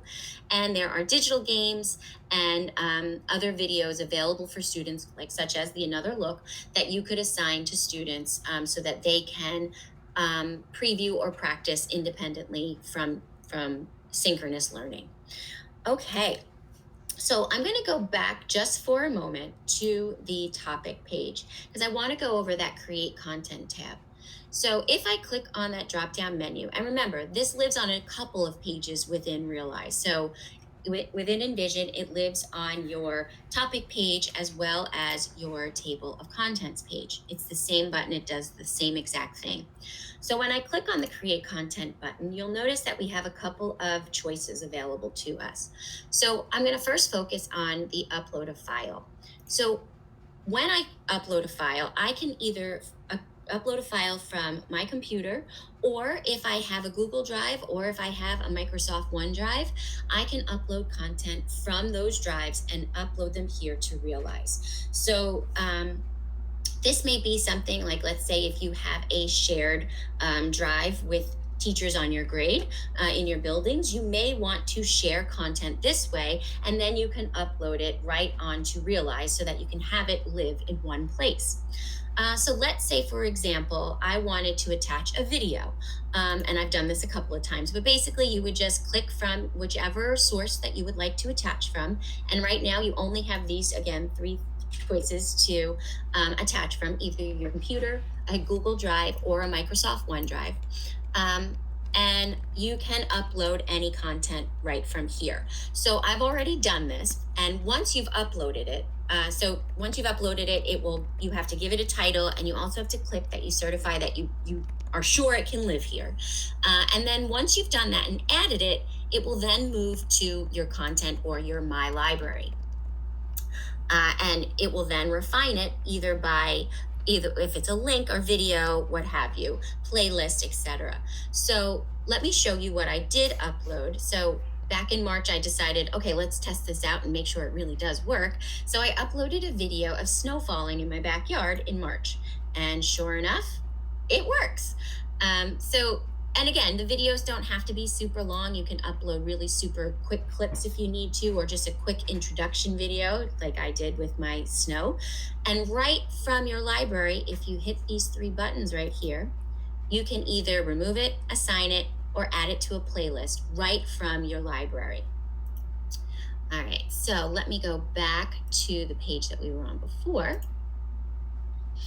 So again, you can upload content either from a computer file that lives on your computer, Google Drive, or Microsoft One. All right, and let me go back one more time, apologize. Another thing that you can do besides upload a file is add a link. So again, if I have a URL that I'm really excited about, maybe it's My Savage Training. And of course, that link doesn't want to work right now. So what I'm going to do is I'm going to copy and paste it from what I already have. And we'll add it right here. There we go. Success. Your link is all good to go. You can give it a title and then you add it. This is another way that you can push out information living on Realize and have it in one neat place for everyone in your Realize platform to access. Okay, so let me go back to the topic page just for a moment, and let me go to that first lesson again. So if I am a 3rd grade teacher, let's say, and I'm ready to start either assigning tasks to my class or creating a playlist, let's talk about the differences between the two. So it doesn't really matter. Well, it does matter, but let me just say it doesn't really matter if you feel more comfortable utilizing an assignment or a playlist. The way I like to differentiate the two is that an assignment is something that you would necessarily want, or you would want students to see standing alone. So some things that as a best practice that we would recommend that you would assign just as a straight up assignment and not add to a playlist would be the interactive student edition, because I, as the teacher, would kind of like to see that in one place. And I don't want to have to search through a playlist to kind of search through all of the playlists that my students will then submit to me digitally. I want something to stand alone. So the interactive playlist is something that I would like to see just as is for my students when they assign it, or excuse me, when they complete it. So how do we go ahead and assign something to our students? Really simple. Anything that we are able to assign on Realize will have this assign tab next to it or embedded within it. So when I click assign, it will automatically give you a title, and you can set the start and due dates to whatever you'd like. So maybe you want your students to have access to this for more than one day. Maybe you want it for the entire week, and that's totally fine. You will set the start and due date, and you could also set the start time and end time if you choose. Again, just as a best practice, I like to kind of keep it as is so that my students and families can have access to it anytime that they would like to access it. If you would like to type in instructions, you absolutely could. And then you could also check or uncheck this box right here to report data. But because we are keeping this strictly virtual, I always want to make sure that that's checked, because I do want to go in and check their work. The great thing, or one of the great things about Realize, is that you can actually see their live work or annotated work in real time. So the best way to do that is to make sure that that box is checked so that you can continue to see their work in real time. And then right from your assignment box, I can assign this to an entire grade if I wanted to, or I'm sorry, not a grade, an entire class. I can assign this to my entire class if I wanted to. I can assign this to just an individual student in my class if I wanted to, or I can assign it to a group that I've created on Realize. So I'm just going to assign this to my entire class as is. And in order to do that, I just hit assign, and then it will give you a confirmation that says, great, you've created an assignment. So again, just as a best practice, interactive student editions are something that we would want to assign outside of a playlist. And also any type of assessments that we are giving, you would want to create or assign outside of a playlist. So these digital quick checks are assessments. You'll also notice that anything that is an assessment will have this red circle with a check in it. That means that it is a digital assessment. So any type of assessment is something that I would also like to assign outside of a playlist. So what do we want to assign in a playlist? So again, just to define what a playlist really is, a playlist, in my opinion, is something that you would want to have students do asynchronously, away from live synchronous learning. And you would want to have them basically do this either by choice or something that you are giving them a menu of options to complete. So that's kind of how I like to describe the playlist. It's a menu of options for items that students can complete and assign, and submit to you digitally. So what sort of things do we want to add to our playlist? So again, if we're using Envision Math as our model, I would want to assign things that I know my students can complete independent of me, because this might possibly be homework, or it might possibly be additional practice. It may be games. It may be a video, just for students to actually kind of preview and wrap their brains around. So how and what do we assign? So there's a couple of ways that we could create a playlist. So the first thing you'll notice is right here, there's something that you'll see called Select All. If I hit that, it will highlight anything that has a white box next to it. So these are the things that you can add to a playlist. However, you'll notice that there are a lot of things that you can add to a playlist. And if we're thinking like our families, this could be terribly overwhelming for families to see so many things in a playlist.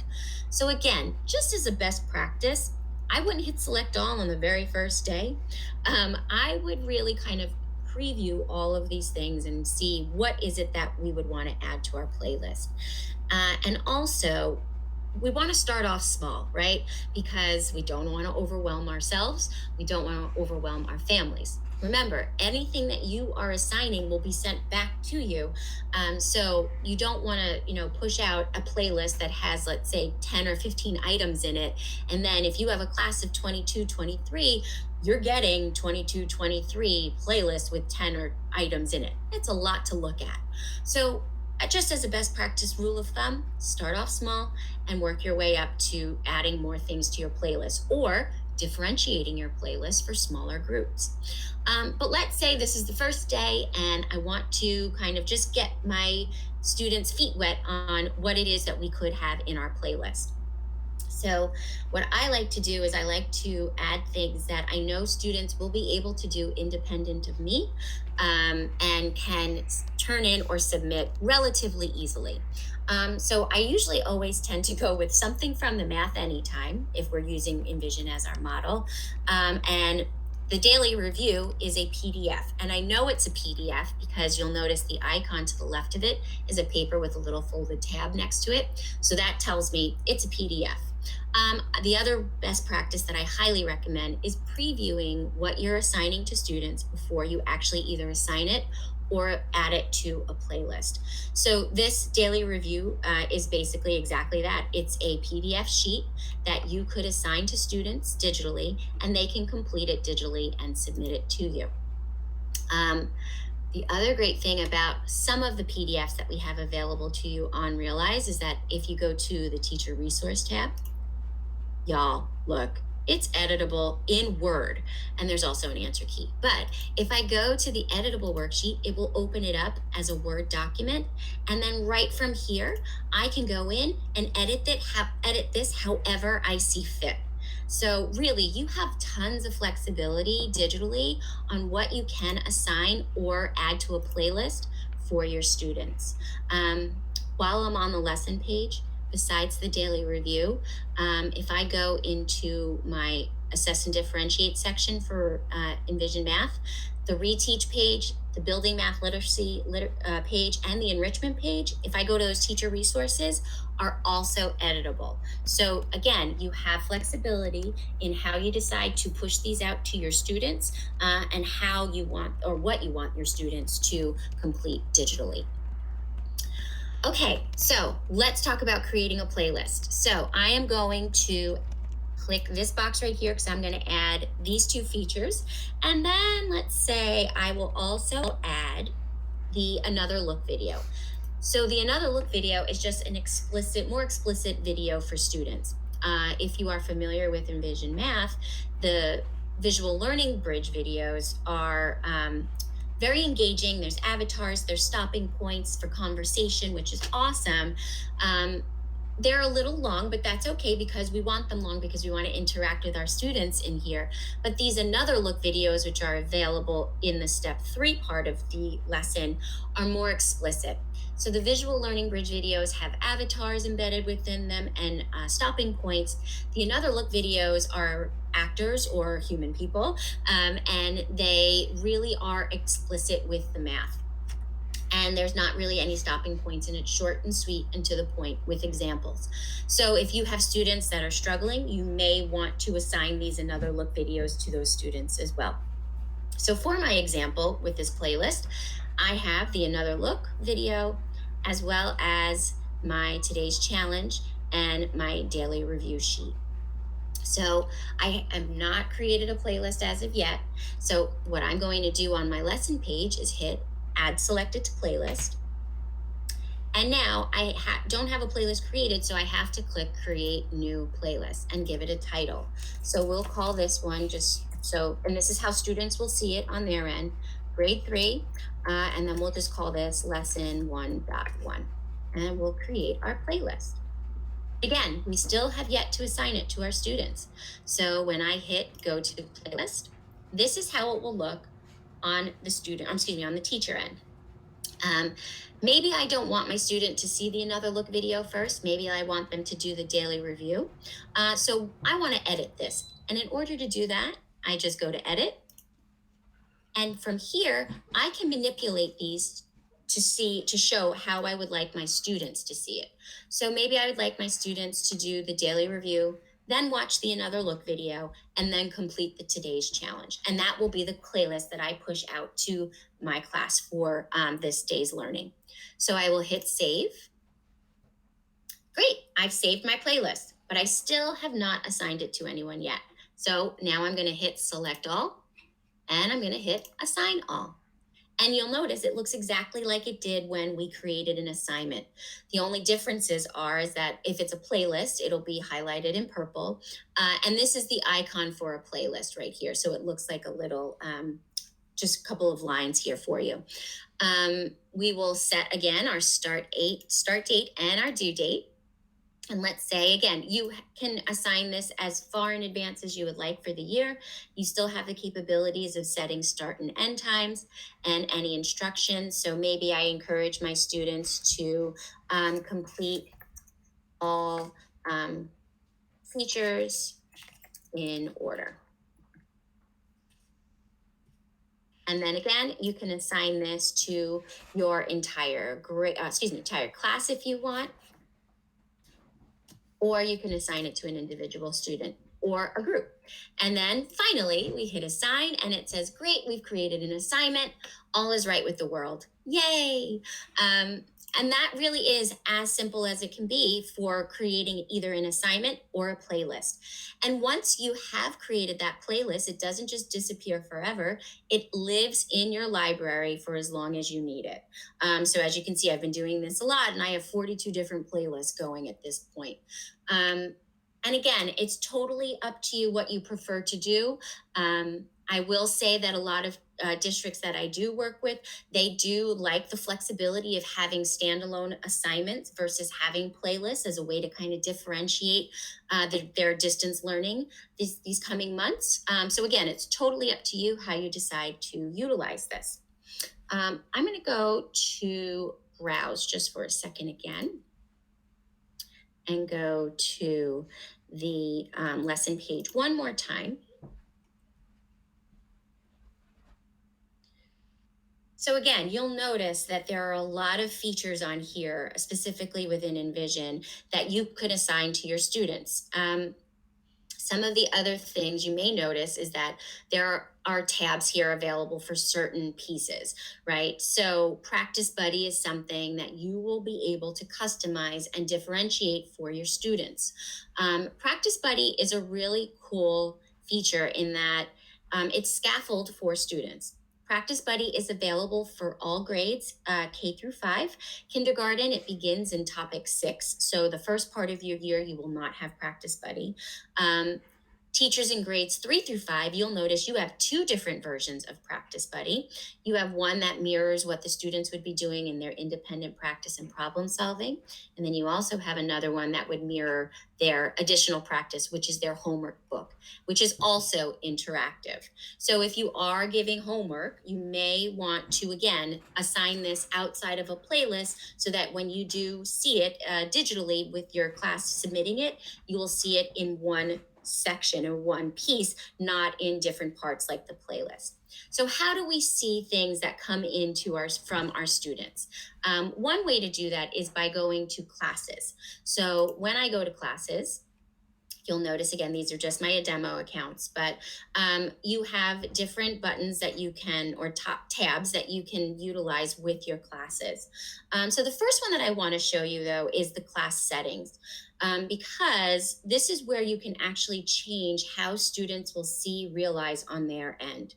So if I click on class settings and I scroll to the bottom of my page, you'll notice that we have 2 different themes that students can view Realize with. The default theme looks exactly like our teacher side.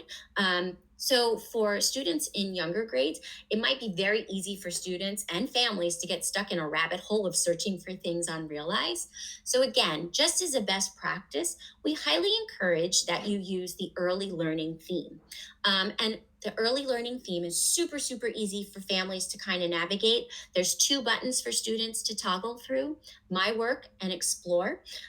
Anything that you assign to students, whether it be the assignments standing alone, or a playlist, or the games, or the virtual manipulatives, or anything like that, will live in My Work. And then in the Explore tab is everything that families will have available to them throughout the entire year. So if this is something that you would be interested in changing once you gain access to your Realize accounts and rosters, how you get there again is just through classes. Let me go back again just to walk you through. Once you choose classes, you will go to your class and hit class settings, scroll to the bottom, and you will just change from the default theme to your early learning theme. And again, even if you're a 4th or 5th grade teacher, this might be something that I highly recommend you do, especially if you're nervous about families having so many places to navigate to and so many different things to kind of remember. It's really nice for them to kind of just see something and be like, okay, there's 2 buttons. That's all I need to stress about. And then again, any changes that you've made, just make sure that you hit save. And it will be changed for your entire class. All right, so I'm going to go back again here. How do we look at assignments that students have created? So again, you would go to classes, hit the assignments tab for that specific class that you have. And here is where all of your assignments that you have created for your class will live.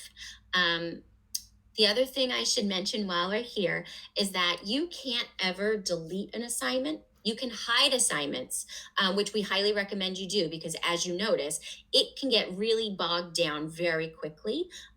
This is just from a couple of days of demoing, and I already have so many things embedded in as assignments. So how do we do that? So you'll notice assignments by class, there is a hide assignments tab. So in order to hide an assignment, remember, because you can never delete it, you just hit that hide assignments trash can and you have these little buttons next to it, or boxes. And then you can just go in and hide, not delete, hide any assignment that you do not want students to see on their end. I'll leave that one there. We'll leave that one there too. So if I have anything that I've already wanted to check off, and I've checked off a couple of things, I just hit save and complete. It gives you a little confirmation that you've hidden the assignments. Now, let's say that you have a parent that emails you and says, okay, you deleted or you hid the assignment or the digital quick check, and I wanted to see what my student's score was, my child's score was. All is not lost, no worries. You could just go right here in your upper right-hand corner to your hidden tab. And that's where all of your hidden assignments now live. And let's say we wanted to unhide that quick check. You just hit unhide, and now it will appear again on the student's side. So again, this just might be a best practice that you get into maybe after every topic, let's say, depending on your subject. You just kind of go in and hide assignments so that your students' work queue won't get bogged down as much. Okay, so just as an example, I'm going to actually sign out as the teacher right now, and I'm going to sign back in as a student so that you can see what it would look like on the student side as well if you're not too familiar with it. So let me just sign in as a student. And here is exactly what it will look like on the student side. So as I had mentioned before, anything that you assign, whether it be an assignment or a playlist, will live in My Work, and anything that students already have full access to will live under Explore. So on the My Work side, if I click here, you'll notice that all of the assignments that I had live for my class will live under the assignments if they have not completed it. Anything that students have completed will live in their completed work button tab. So if I just click on that arrow, here is everything that the student has already completed. All right, so let me go back just for a moment. Also, in the My Work tab, you'll notice a shortcut to eText. And this is, again, demo class, so yours will look completely different from what I have here. It should be much more streamlined, as well as the tools. So any type of tools that are available for students digitally will also live in My Work. So again, that's why I kind of recommend switching over to the early learning theme, because it's really, really easy for you guys and your classes and your students and your families to navigate to. Instead of kind of getting stuck in a rabbit hole of searching for things digitally on Realize. I'm going to sign out of the student again right now and go back into the teacher side just for a moment.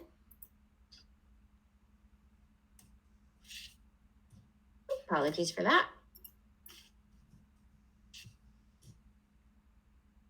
Okay, so let me go back into classes again just for a moment to show you how to view assignments. So if I went in and I assigned something to my student and I wanted to see how they worked on this, I can either click on the assessment, let's say, or if I have the interactive student edition, I can click on that. And once I do that, it will give me a breakdown of how many students have completed it, how many are in progress, and how many have not started.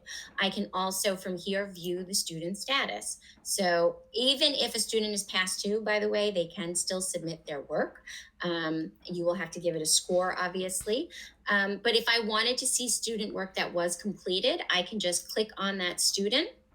And right from here, I can review their work. So I can show their activities, whether it be their notebooks, entries, or any of the pieces of their their interactive student edition. So if I wanted to view the guided practice right from the student side, I should be able to do that. And here we go right here. If the student had any work completed, I would be able to see it right from here.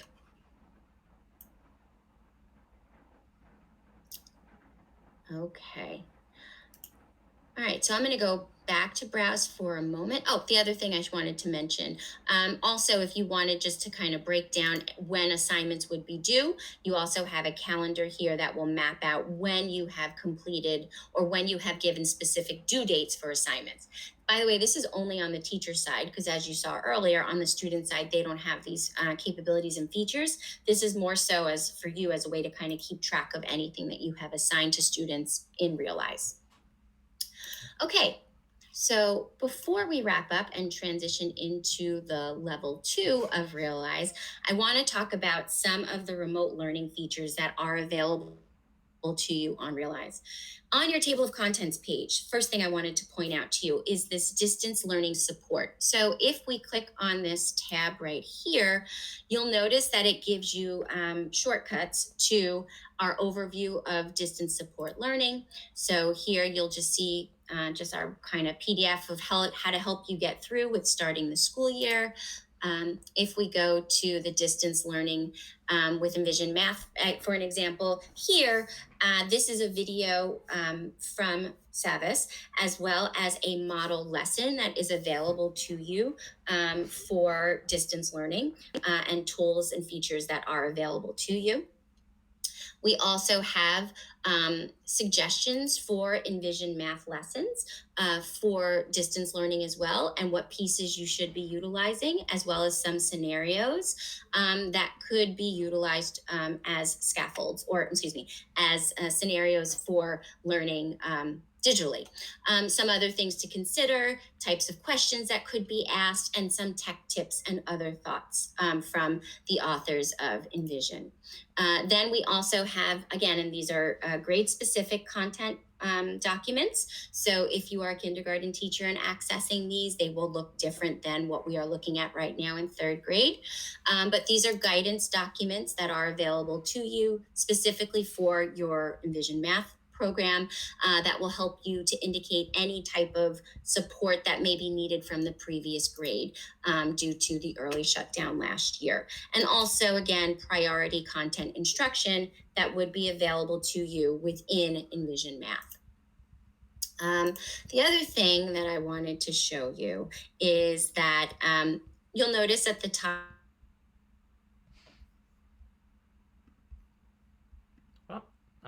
Sandra, you cut out for a minute. I don't think anybody can hear you right now. Oh no. Is everything else okay? Give us 1 minute, everybody. Sorry, I'm not really sure what happened.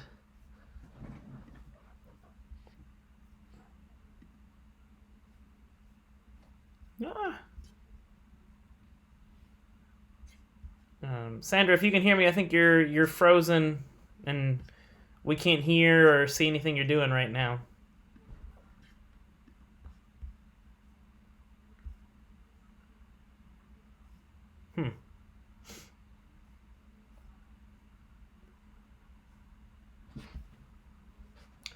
All right.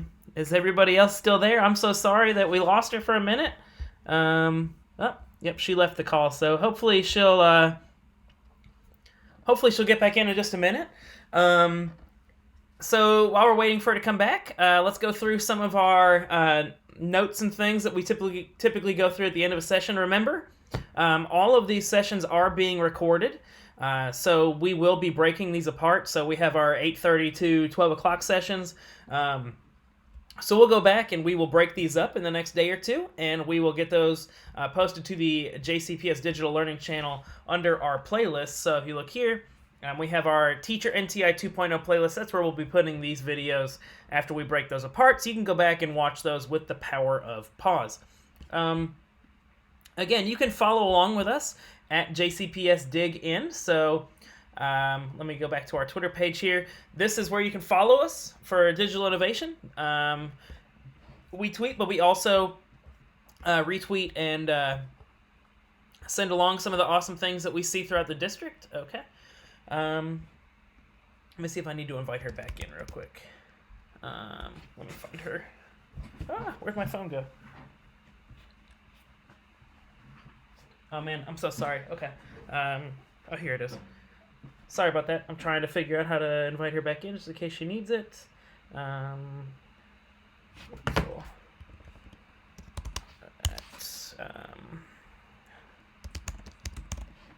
Okay, there she is. I'll invite her again. Hopefully she can get back in here. I'm trying to look chat side. Oh, Jaren's going to sign in. Oh, awesome. Thank you, Jaren. I appreciate that. While we're waiting for that, you can go to the jcps.me/NTI website and go to the teacher toolkit, and you can find all of our information in there that you need as well. So there are some Savas training things here. Again, we will have that posted to the Teacher NTI 2.0 playlist. Where was I at? Sorry. You can also find things for Gale, Literacy Footprints, Mastery Connected, Mentum. While we're waiting for that, you can go to the jcps.me/ Here we go. Hello. Hi. Hi. Thanks for picking up. Sorry. Can you hear me okay? Yep, you're good. Okay, great. Do you want to finish out anything that you're saying? Oh, no, you're good. Well, you're fine. I was just killing time until we were able to get back and going, so. Okay. Well, thanks for bearing with us. We lost my colleague Sandra, but I am going to pick up where she left off. Okay. And I will. All right. Can you just confirm that you can see my screen? Okay. Yes, we can. Okay. Awesome. So, one of the things that Sandra was about to show that is just a super awesome new feature that we released, just recognizing the kind of incredible challenge that you are gifted with in helping to support all of your students shift to distance learning. And so any of the programs that are enabled in your Savas Realize account are populated with all sorts of content from Savas. And Sandra was showing off how you could create your own content and your own assessments and everything like that. So I think she left off when she was going through some of these distance learning supports that are called out in the program. One of the other really great features is that we added this icon to any of the assets within the programs that really work well during distance learning. And so we know that distance learning is not exactly the same as walking around a physical classroom and working with your students. So it'll be really handy for you to take note of this icon here that lets you know that that's an asset that works well with distance learning. You can also use this toggle here with the program. So this is super great as well, because what this will do is filter out any resources that really are better suited for you and your students when you're in a face-to-face environment rather than a distance learning environment. So this is a great feature that will help to focus on the resources that work well in this new environment, this distance learning environment. So just highlighting that right here is the final thing. It's just, this is helping you to filter through programs, and it's a new feature. So even if you are a teacher who has used Savas Realize in the past, this is brand new. I mean, we set this live over the weekend. And we wanted to highlight it today, not only to show you how to use the feature because it's helpful during distance learning, but also to open up the conversation, just to reiterate that this is a platform and a tool that we recognize needed some changes to support today's learning style, since March. And so we'll continue to add these really awesome new features that allow you to more easily navigate content and navigate a platform in the world of distance learning. So that's available for you there. It's also available when you search. So I think earlier Sandra searched for arrays. I'll just try and use kind of the same example there. And so you can also come over here and look for the media type to find some of the interactive media or the resources that might be a little bit better when you're working through distance learning. So you'll have that as well. But that distance learning toggle that we have in the programs, just when you're browsing your programs, it's right there at the table, the top of the table of contents. You can see that it retained my selection when I navigated away from the page. So I had turned this toggle off or on to show my distance learning resources. So it will remember that when you sign back in, or when you navigate away from the page. So that was a major feature we wanted to show off. I regret to let you know that I'm not sure if Sandra had anything else that she wanted to show in the last 5 minutes, but I wanted to make sure we at least got that one out to the group since it's so important right now. So I think with that in mind, unless Sandra signed back in, I think we can either open it up for questions or transition or whatever's best.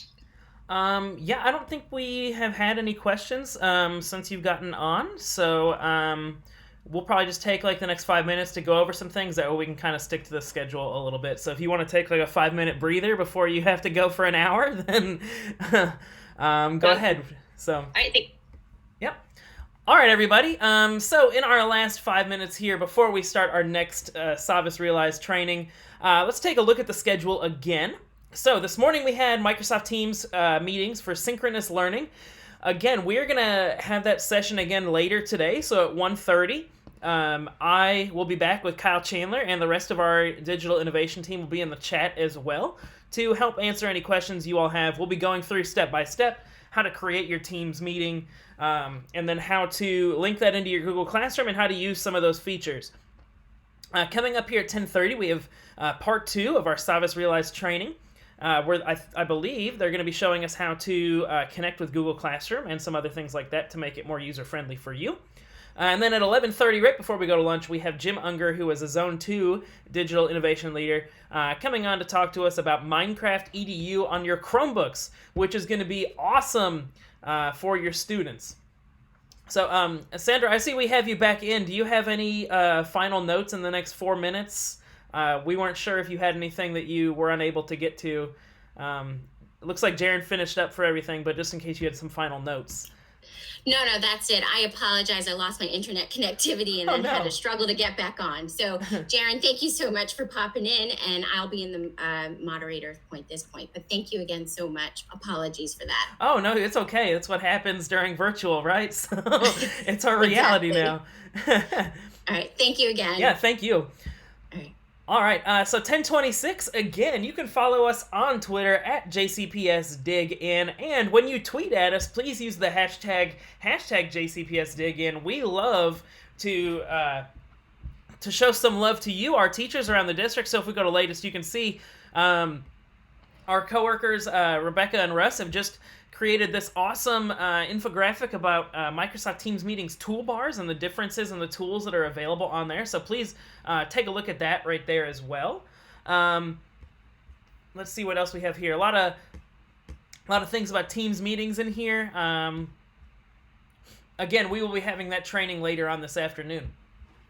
You can go to jcps.me/NTI. And then go to the NTI Teacher Toolkit to get all of this information as well. So we have Savas Realize on there. We have Microsoft Teams on there. We have Google Classroom with Screencastify for asynchronous video. Again, Microsoft Teams is our new tool for synchronous video communication. And then we have Jamboard and the read-write support on there as well. We've been lucky enough to have some of our instructional folks in the chat with us. It looks like we had Susan Price, Mimi Ratliff, Stacy Justice. I believe Robert Moore was in here as well. So thank you to them for joining us. And I think I've seen Jack Bosley and Stephen Durham from Digital Innovation in the chat supporting us as well, along with our awesome Savas folks too. Again, all of these videos will be broken down and posted, so a link to our schedule again I'll be posting in the chat. But we have that team meetings that'll be broken up and put in there so you can see some of the questions that were asked as well. We have the School Connects for teachers. They will be back actually every Monday for the next few weeks just to give some updates and a refresher on how to use their tool most effectively to communicate. Also, something we'll be doing as a digital innovation team is every Monday at 8:30 we'll be getting on, starting again on Monday, September 14th, since next Monday is Labor Day. And we'll just be making sure that we update you all on any changes or any new features that have come to any of our tools. So whenever we get some of those new wonderful updates for Microsoft Teams meetings, we'll be talking about that there. Any changes to Google Classroom or anything like that, we'll be covering those on Mondays. And again, those will be recorded as well. So if you don't have a chance to hop in because you're teaching a class or you're in a department meeting or something like that, you can always tune in and find those things as well. So it is 10:29, and like I said, we have our second part of our Savvis Realize training coming up. Then we have Minecraft EDU for Chromebooks. Then we come back from lunch. We have Savvis again, Microsoft Team meetings for synchronous learning, remote map testing with Holly Sears. Then we have Savvis Realize training part 2. And then we have Michelle Shorey and the awesome EL team coming on to talk about Microsoft Teams for ELs, which is going to be great. So, Jaren, are you there and ready to go? Hi, I'm here. I'm here. All right, welcome back. I'm going to let you go ahead and take it away because it's 10:30. Okay, sounds great. Thank you so much. My name's Jaren Pester. I'm a senior product manager with the Realize team, and let me just close my alerts there so you don't hear any chats in the background. And so I'm super excited to show off how Savvis Realize that Sandra just did a great job of walking you through some of those key features. I'm really excited to show you how that integrates with Google Classroom. I noticed a couple of those questions come in the chat, so thank you for setting me up nicely there so I can show off this integration for you. And I've led a lot of presentations in my day, and I always remember when I'm ahead of or behind someone kind of unique, and I can confidently say I've never backed up to a Minecraft presentation. So I'll add this one to my kind of mental Rolodex of fun sessions that I've been a part of. So thanks for letting us join today. Let me go ahead and share my screen one more time, and this time I will just assume that unless someone hollers at me that you can see my screen and everything that I'm presenting right now. Yep, looks good. All right, great. So like I mentioned, we're excited to show off how Savvis Realize integrates with Google Classroom. We have been a premier partner with Google for Education for a number of years now. And the reason that we have that partnership and that we're so proud of that partnership is because we don't just have kind of a single point of integration. I'm excited to show you how we integrate. We integrate with the data, we integrate with your rosters, we integrate with your classes and assignments. And so you'll see all of those different points of integration today. I will walk you through a number of things. I'm actually going to start our experience in Google Classroom. So with that in mind, this is assuming that you have access to Google Classroom and the ability to create classes in your Google Classroom environment. So we'll make sure that we have classes ready to go in Google Classroom. And then we'll go ahead and connect Savvis Realize to Google Classroom. From there, the teacher experience with the Google Classroom integration still involves logging into Savvis Realize so that you can navigate to the different content, whether it's that content that you've created or linked to. So Sandra was showing you earlier that you can use the Savvis provided content from any of the programs, but you also have the ability to upload and link to your own content. So any of those things become assignable from Savvis Realize to Google Classroom. So I'll show you that experience, how a teacher will navigate into Savvis Realize and assign out to his or her Google Classroom environment. The student view, however, once you're integrated, your students can continue to go to Google Classroom. They're familiar with Google Classroom. They've seen your classroom streams there. So I want to show you what the student view looks like. But keep in mind, although the teacher experience, can start in Realize because you're assigning out that content to your students can start their experience in Google Classroom where they're already familiar. Okay. And then we'll round it out by showing you how student scores appear both in Google Classroom and Savvis Realize, so you'll have different levels of access to content there. And then finally, I will highlight some tips and tricks for you as you get used to using this integration. So I will pop open just another browser here. And in order to do this demonstration for you, I will need to navigate to a couple of different tabs. I need to have Savvis Realize open, and I also need to have my Google Classroom experience open. I know that can be tricky sometimes when you're watching a chat. So I'll remind you which tab I'm in, although hopefully they look familiar to you as well. So what you're seeing on your screen right now is Savvis Realize.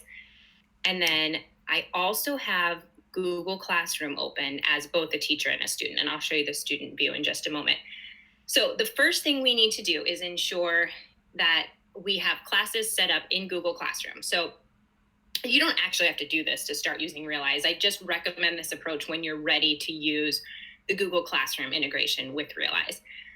You can actually create classes directly within Realize as well. So over here on this Realize screen, I can click into my classes, and I have classes right here, and you can see that I have the option to create classes, or I have the option to import Google Classes, okay? So you can do it within Realize, but what we want to make sure that you do if you're interested in using the Google Classroom integration is to ensure that you have Google Classes set up with students enrolled, or at least get your classes set up and then your students can be enrolled later.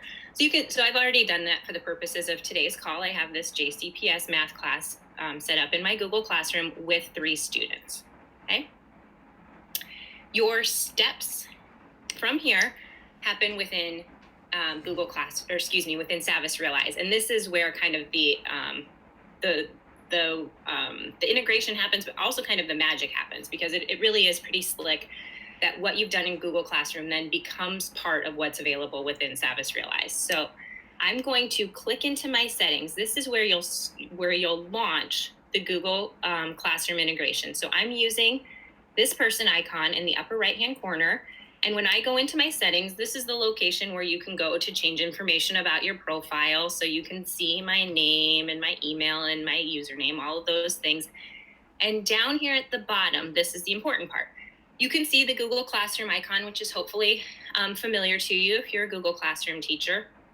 And then right here, I have this link to get started, okay? So what I need to do is click that link to get started. And from here, it's going to ask me which Google account, which Gmail account I want to use to connect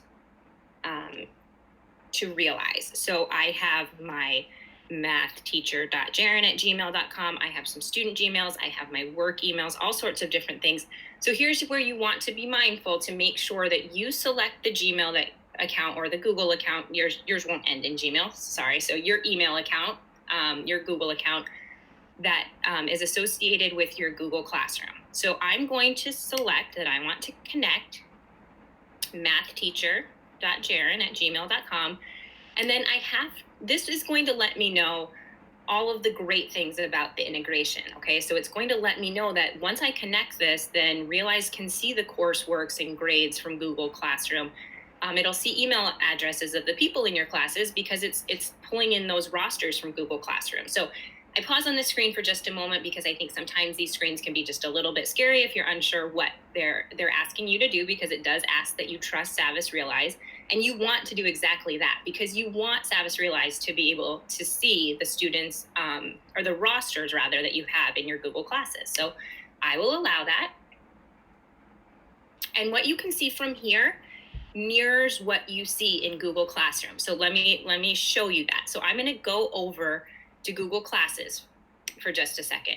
I have a JCPS math class in my Google Classroom, an April math class, a science math class, and mathteacher.jaren. While I'm syncing Realize, I have those same classes that you see in your Google Classroom account. So Realize just called out to Google Classroom, said, hey, which classes has Math Teacher Jaren created? And then you're going to decide if you want to bring in 1, 2, 3, or all of these classes into Realize. You decide what you want to link. So you may have some classes that need the content from Savvis Realize and need to be connected to the platform, or others that you don't use. Your choice here. So I will select my JCPS math class, and then you also need to pick one or more programs to associate to this class. So you're not limited to just one, but you need to give it at least a program from Savvis to be associated with this math class. So Sandra mentioned that you'll have access to many different programs from many different content areas. You also can go in and find content from various grade levels. So maybe at the beginning of the year, as we're just starting the school year, if I'm teaching 3rd grade, maybe I also need a 2nd grade resource. Maybe I also want a 4th grade resource. Maybe this isn't just my math class and I also want to grab a science course. You're welcome to associate those programs, okay? Otherwise, just let the system do the work for you. So I've told Savvis Realize that I want to bring in my JCPS math class associated to a specific math program. Okay, and just like that, it sends me a notification that it's imported, and I can finish and view my classes. Okay, now I'm back in Savvis Realize right now. I've established my connection. Let me show you one thing first. Now, when I go under settings where I instructed you to go first, so that's the first place we go, you can see now under this account linking, it's telling me that I've done this successfully. My Google Classroom account, mathteacher.jaren@gmail.com, is connected to Realize. So I know that I had some success there. You can always import more Google classes if you need to. I selected only one to import into Realize today. So you can import more classes when you're ready, or if your instructional calendar changes and you need to add a new class, feel free to do so. You can also disconnect your account at any time. I would only recommend disconnecting your account for one of two reasons. If you've decided to abandon the integration altogether for whatever reason, or if you inadvertently selected the wrong account to associate, because you can only associate one Google account to one Realize account. So hopefully that doesn't happen to you, but if you do have the option to disconnect. So not too scary there for you to approach that. Now at the top of my screen, I'm going to go into classes, and hopefully one of these classes looks different than the other class. Within Realize, I have my April math class. I have a new class here. I have the JCPS math class, and it looks different than my other classes. I have this Google Classroom icon right here reminding me that this particular class is associated with Google Classroom, okay? So I told you at the beginning, and Sandra mentioned as well, you could create classes right within Realize, but you don't need to with this integration. You can use your classes and your rosters that you already have within Google Classroom, okay? So I've connected it here. You can see that I can sync with Google or I can view in Google. And I'm going to highlight a couple of tips and tricks while I'm walking through this as well, because I mentioned at the beginning that I talked about tips and tricks at the end. So we'll review some of these. But I think it's important to tell you as we're looking at these classes.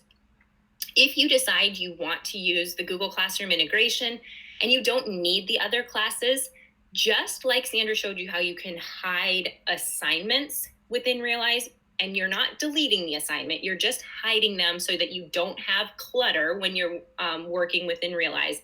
You can hide classes that you don't need to use. So if I solely want to focus on the integration with Google Classroom, and I no longer need to look at this April math class because April's long gone at this point, I can hide the class, letting me know it's hiding that class. If I hit the wrong class, I can quickly undo it. But just like you're not deleting assignments, you're never deleting classes within Realize. It just hit it so that you can keep your classes really clean. We want to keep you organized. Distance learning is hard enough. So let's keep you as organized as we can. So we're going to default to your current classes, including that one with Google Classroom. But if at any time you decide you need that April math class back, you're welcome to go into hidden classes and unhide it, okay? So I'll go back to my current class. You can see I have this JCPS math class that's now been imported into Realize and integrated within Realize. So it knows the name of the class that I created in Google Classroom.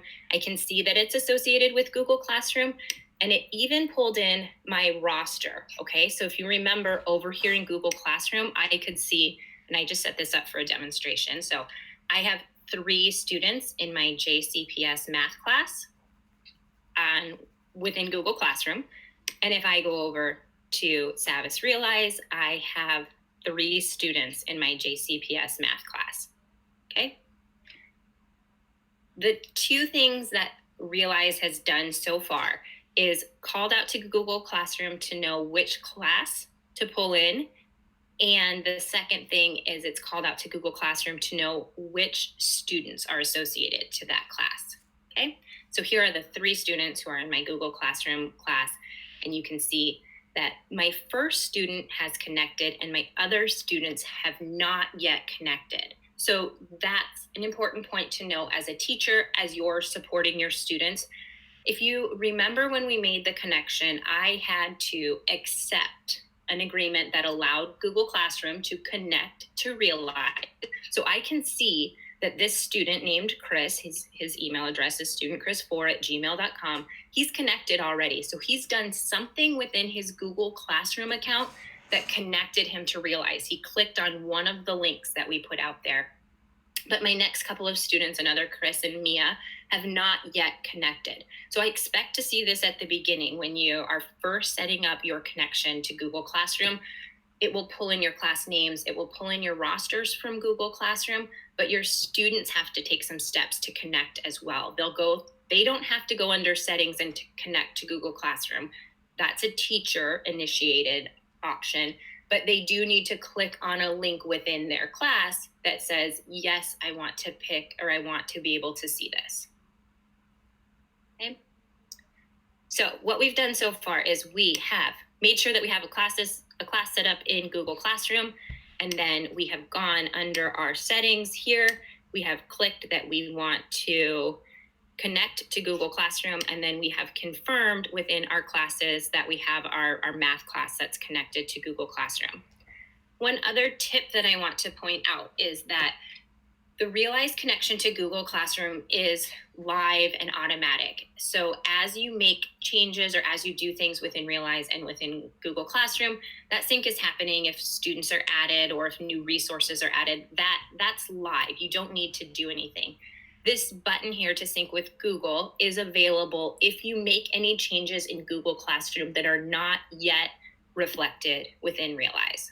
Okay, so as an example, if I navigate into my JCPS math class, and then I've decided that this is actually a math and science class. Okay, so I'm doing this in Google Classroom. I'm changing the name of my class to JCPS math and science class. And I'm clicking save within Google Classroom, but I'm over here on Realize. If I logged out of Realize and come back the next day or come back in 10 minutes, that's going to change the name of my class automatically. But if I need to see that name change right away and Realize to make sure that it's working, I can click this sync to Google. It's going to do that call out to Google once again and say, okay, this class is actually called JCPS Math and Science class. So I'm pointing this out because I don't want you to feel like you need to do this sync with Google. Realize is going to regularly sync for assignments, regularly sync for your students. But if you do make some other changes, like changes to the class name within Google, that button is available to you. Otherwise, just do a sign out and a sign back in. Okay. And it's letting me know as well, this was last updated, or it's synced with Google at 9:46 a.m. I'm over here in Central Time, so that's correct. This synced just a moment ago, and I now have a JCPS Math and Science class within Realize. Okay, so everything that we've done so far is taking, kind of pulling from Google Classroom into Realize. So I pulled my classes over from Google Classroom and I pulled my students over from Google Classroom. What I want to do now is just take a look at this JCPS Math and Science class. And here's the stream of some old things, probably the last time that I did a Google Classroom demonstration. So this is the stream from the teacher's perspective. I'm over here in Google Classroom, and just to highlight, and I'll highlight this a couple times for you as well, that if you need a reminder where I'm logged in, my Google account over here with an M reminds me that I'm signed in as math teacher Jaren. So here's my Google Classroom stream. Just take note right now that I haven't done anything new to this JCPS math and science class since August 18th.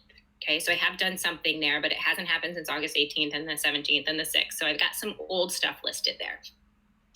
What I'm going to do now is go back into Realize and take myself through the teacher experience. And a lot of this will replicate what you saw from Sandra's presentation. So I'm a teacher, I'm ready to plan my instruction, or I'm ready to share content out with my students. I'm going to browse within any of the programs that you have available. And I'm just going to pick my first program here, my math program. And Sandra, showed you some things like the distance learning resources and how you can add these things to a playlist. I'm going to navigate into anything where you see this assign button. So that means something that you want your students to be able to access. Otherwise, your students can kind of navigate through content on Realize, but they're not going to see anything in Google Classroom because you haven't assigned anything out to that student. So we'll go to our very first lesson 1.1, and we'll find a resource here. And I'm going to grab this multiplication as repeated addition quick check, okay? So these icons here, this lets me know that this is a great resource for distance learning. So we talked about that in the last session. So that's great. I'm going to use this during distance learning. And this other icon lets me know that the students can't see this until I assign this out to them. So it's hidden from student view. I want my students to complete this quick check. I want to see how they're doing with multiplication as repeated addition. Let me first show you what this looks like in Realize, so I have an idea of what my students are going to complete. So I see multiplication as repeated addition, some instructions, and then, okay, what has the same value? This is the teacher's view in Realize, so I'm just checking out this quick assessment. This is going to give me an idea of how my students are doing on these skills, and it's quick. It's designed to be quick. It's only 5 questions, so great. I now feel good about this assessment in Realize. I'm going to grab that multiplication as repeated addition quick check. And I'm going to use this assign button. Very important point that teachers have to do this step. You have to assign content out from Savvis Realize in order for it to show in Google Classroom. Okay, so I will click on assign and use any of the features of Realize that are needed for you when you assign this out, right? So I need to pick a start date, and then I need to pick an end date. So I can decide that my students have to complete this today, or I can give them some time. Maybe I want to give my students through the end of the week. And then you can add some special instructions on, please finish this quick check by the end of the week. Okay, now, when I go over here to enter a class group or student name, and I'll start typing anything here, you can see, again, it's going to pull up the names of any students. So let me start with class. If I want this to go out to my entire class, I can start typing. And this, in order for this to show up in Google Classroom, I want to make sure that I'm picking the classroom that's associated with Google Classroom. This icon is always here for you to make sure that you're taking the correct steps. And if your class list gets too long and you don't like the clutter, just go back and use that feature that I showed you to hide the classes that you don't want to use. If I assign this out to this class, nothing will show up in Google Classroom. That is by design. That means that we only want our students accessing things via Realize. If you want your students to see it in your Google Classroom stream, just make sure that you select the class that's associated with Google Classroom. This icon's always there to help, okay? The same thing is true if you want to associate this with a particular student, or if you want to assign this out to a specific student. So I'm going to start typing the word Chris. I know that I have a student named Chris in my Google Classroom class. If I only want Chris to take this quick check and I don't need the other students in my JCPS math class to complete this, I can assign it out just to Chris. Chris gets the same icon as the class does, so that we know Chris is associated to a Google Classroom account and he can access it via Google Classroom. So just, keep that in mind. You have the ability within Realize to assign it out to an entire class. So I can assign this to all 3 students, the whopping 3 students that are in my JCPS math and science class, or I can assign it out just to a particular student. Now, Realize allows you to assign it out to groups of students, meaning more than one student at once. That doesn't work with Google Classroom because Google Classroom doesn't have that group assignment kind of feature. So that is another trick or tip to keep in mind, that once you're integrated with Google Classroom, you can't assign it out to a group of students. Your choices are either the entire class or a specific student, okay? If you're just assigning it out via Realize, then you could type in the name of a group and it would give you the one or the 2 or more students who are associated with that particular group. All right, so let me go ahead and assign this out to all of my students in my JCPS math and science class. I've confirmed that it's connected to Google Classroom, and I will click assign.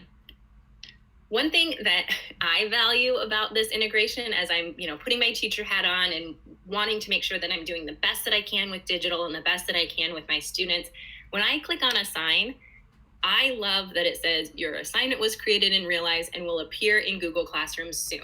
So that maybe went a little bit quick for you if you're, as you're watching my screen share, but I promise you, as I clicked assign, I got a little warning on there that says, or a little confirmation rather, that says, you created this and Realize it's going to appear in Google Classroom. Phew, I feel like I did something correctly because that's what I want to do. I want to make sure that this is showing up in Google Classroom. Okay.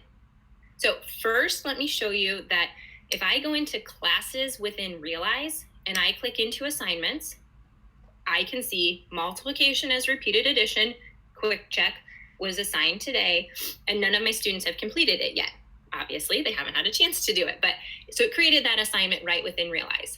If I tab over to Google Classroom, so I'll go over here to JCPS math and science class, I have a warning right here because I'm logged in already to my Google Classroom class, and it shows me that my stream was updated. We talked before that I haven't yet posted anything since August 18th, and I can see that my stream was updated. So if I click show, then you'll see that Jaren from Savis Realize, that's actually the username that I was using in the chat earlier, so that's why that shows there, but that Jaren from Savis Realize posted a new assignment via Savis Realize, and it gives you that timestamp. Again, keep in mind that I'm Central Time. So 2 minutes ago, when I was, as a teacher, when I was doing that action in Realize and creating the assignment, Realize was automatically sending it to Google Classroom. So this shows right away in your Google Classroom stream. Really easy peasy. The 2 things that we did at the beginning pulled from Google Classroom. So we pulled in classes and we pulled in rosters. Now we're sending something to Google Classroom. We're picking content from Savis Realize and we want it to show up in Google Classroom. So it's live, it's there right now, and I can go in as a teacher and see that we don't have any student work just yet, but I can see the instructions that the students will see. And you saw me type this in Realize earlier. I did not type this in Google Classroom. I typed, when I was creating this assignment in Realize, I typed, please finish this quick check by the end of the week. So the instructions that you pick or you type from Realize will show up, and then your students have access to it right here as well, okay? You can always check to make sure that it's going to where you want by clicking on this link, but I'll do that from the student view so that you have an idea of what this looks like for your students, okay? So really easy so far, right? Anything that you find and Realize that you want your students to see within your Google Classroom, just click that assign button and send it over to Google. Super, super easy. All right, so quick shift here to understand what this will look like for your students. As a teacher, I had to go in and connect Savis Realize to Google Classroom. You are doing that on behalf of your class and the students in your class. So the 3 students who are in this class. Your students don't need to do that. So I'm just clicking into a new tab over here. I'm highlighting this for you so you know I'm doing that intentionally. And now this little initial in the upper right-hand corner reminds me that I'm in Google Classroom as one of the students who is in my math and science class. So this Google account is associated with studentchris4@gmail.com. And he, my student in this class, has the same view that I saw as a teacher.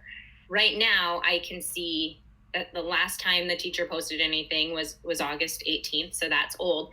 But then my stream was updated right here on this call so far. So I will click on show, and I can see that that new assignment posted via Savvis Realize. And I need to do this as a student now, okay? So I'm gonna go ahead and click into the link. I can see that I need to please finish this quick check by the end of the week. That's what my teacher typed in Realize.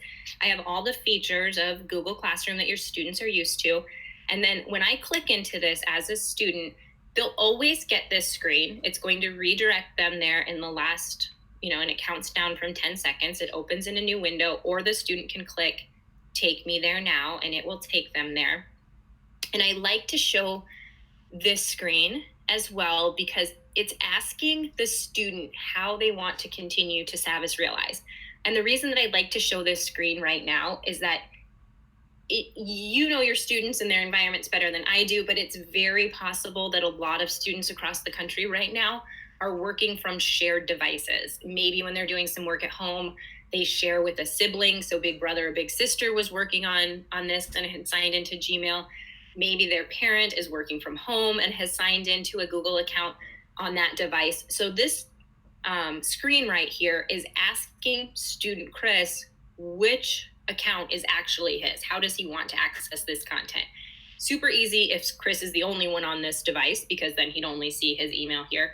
But I just want you to know that in case you're supporting your students from home where you don't see this screen with them, and let them know, pick your email here, because this just means that somebody else has used a Google account on your device. Okay, so here's Chris.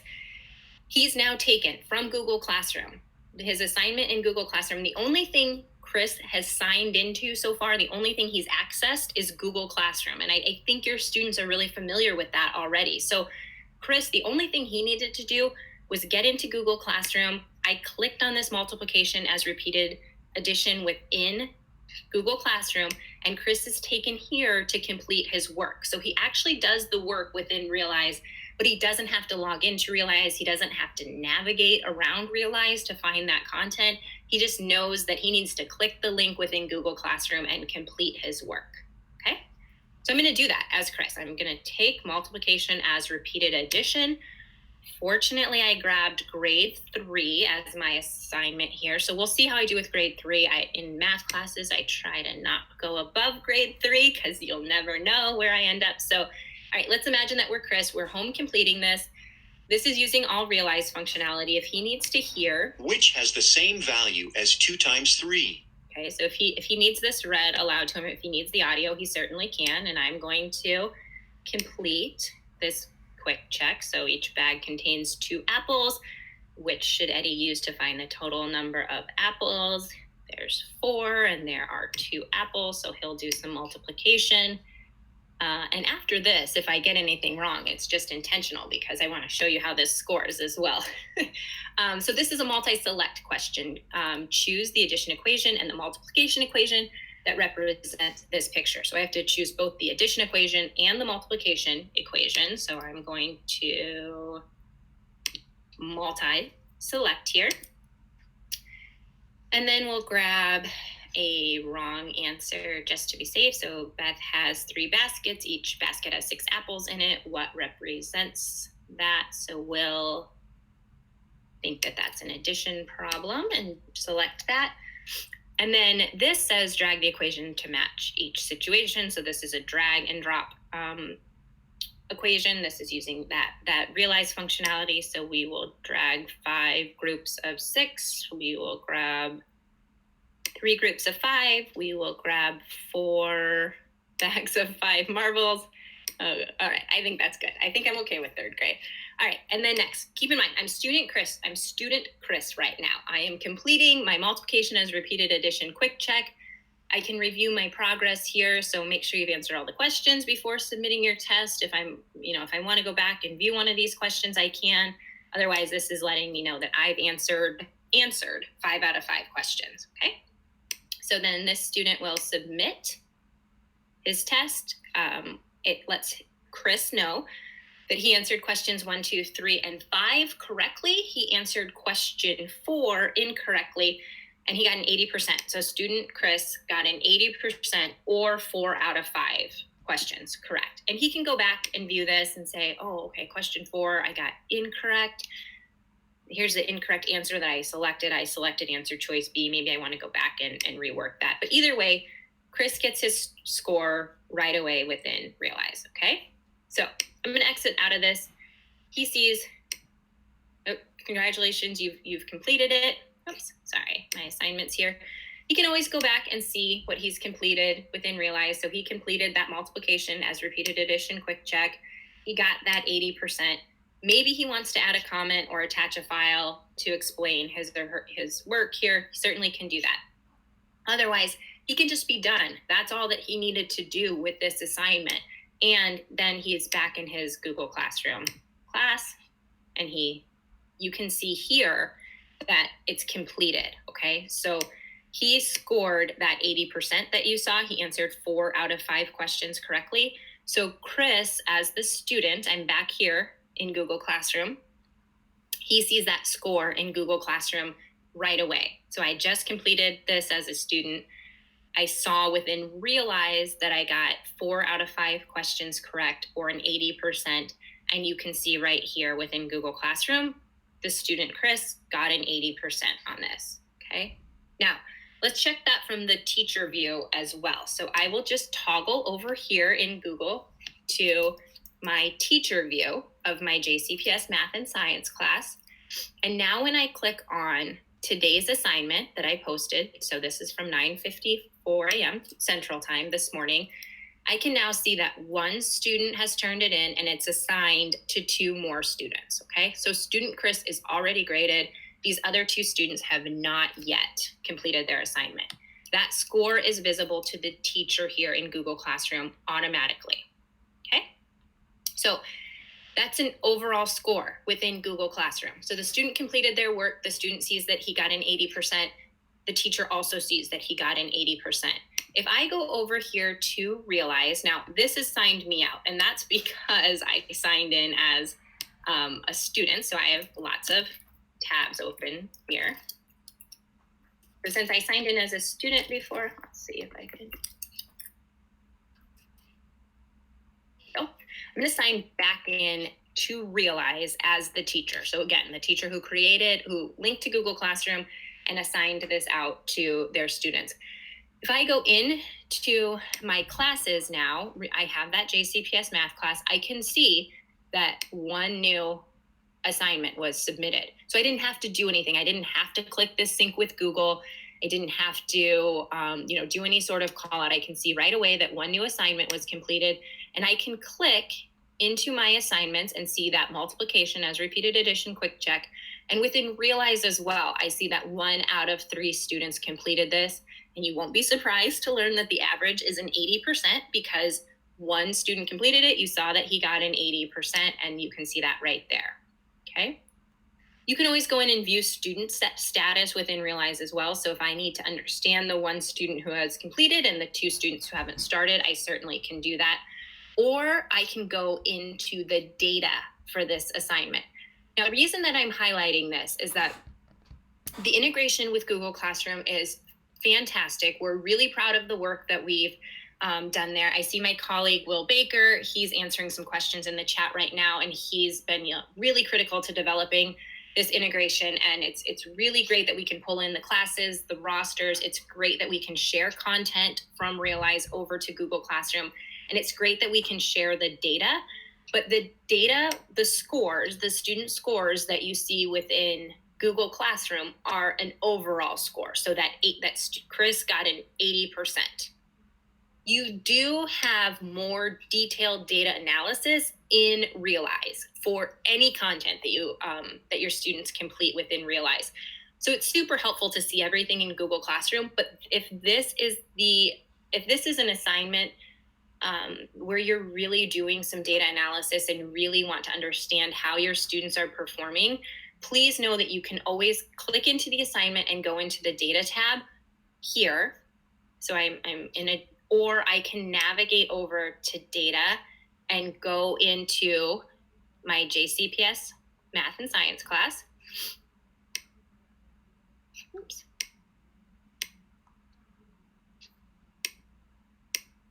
Let's see here.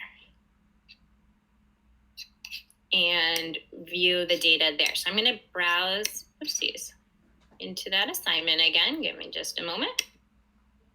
Here's my assignments.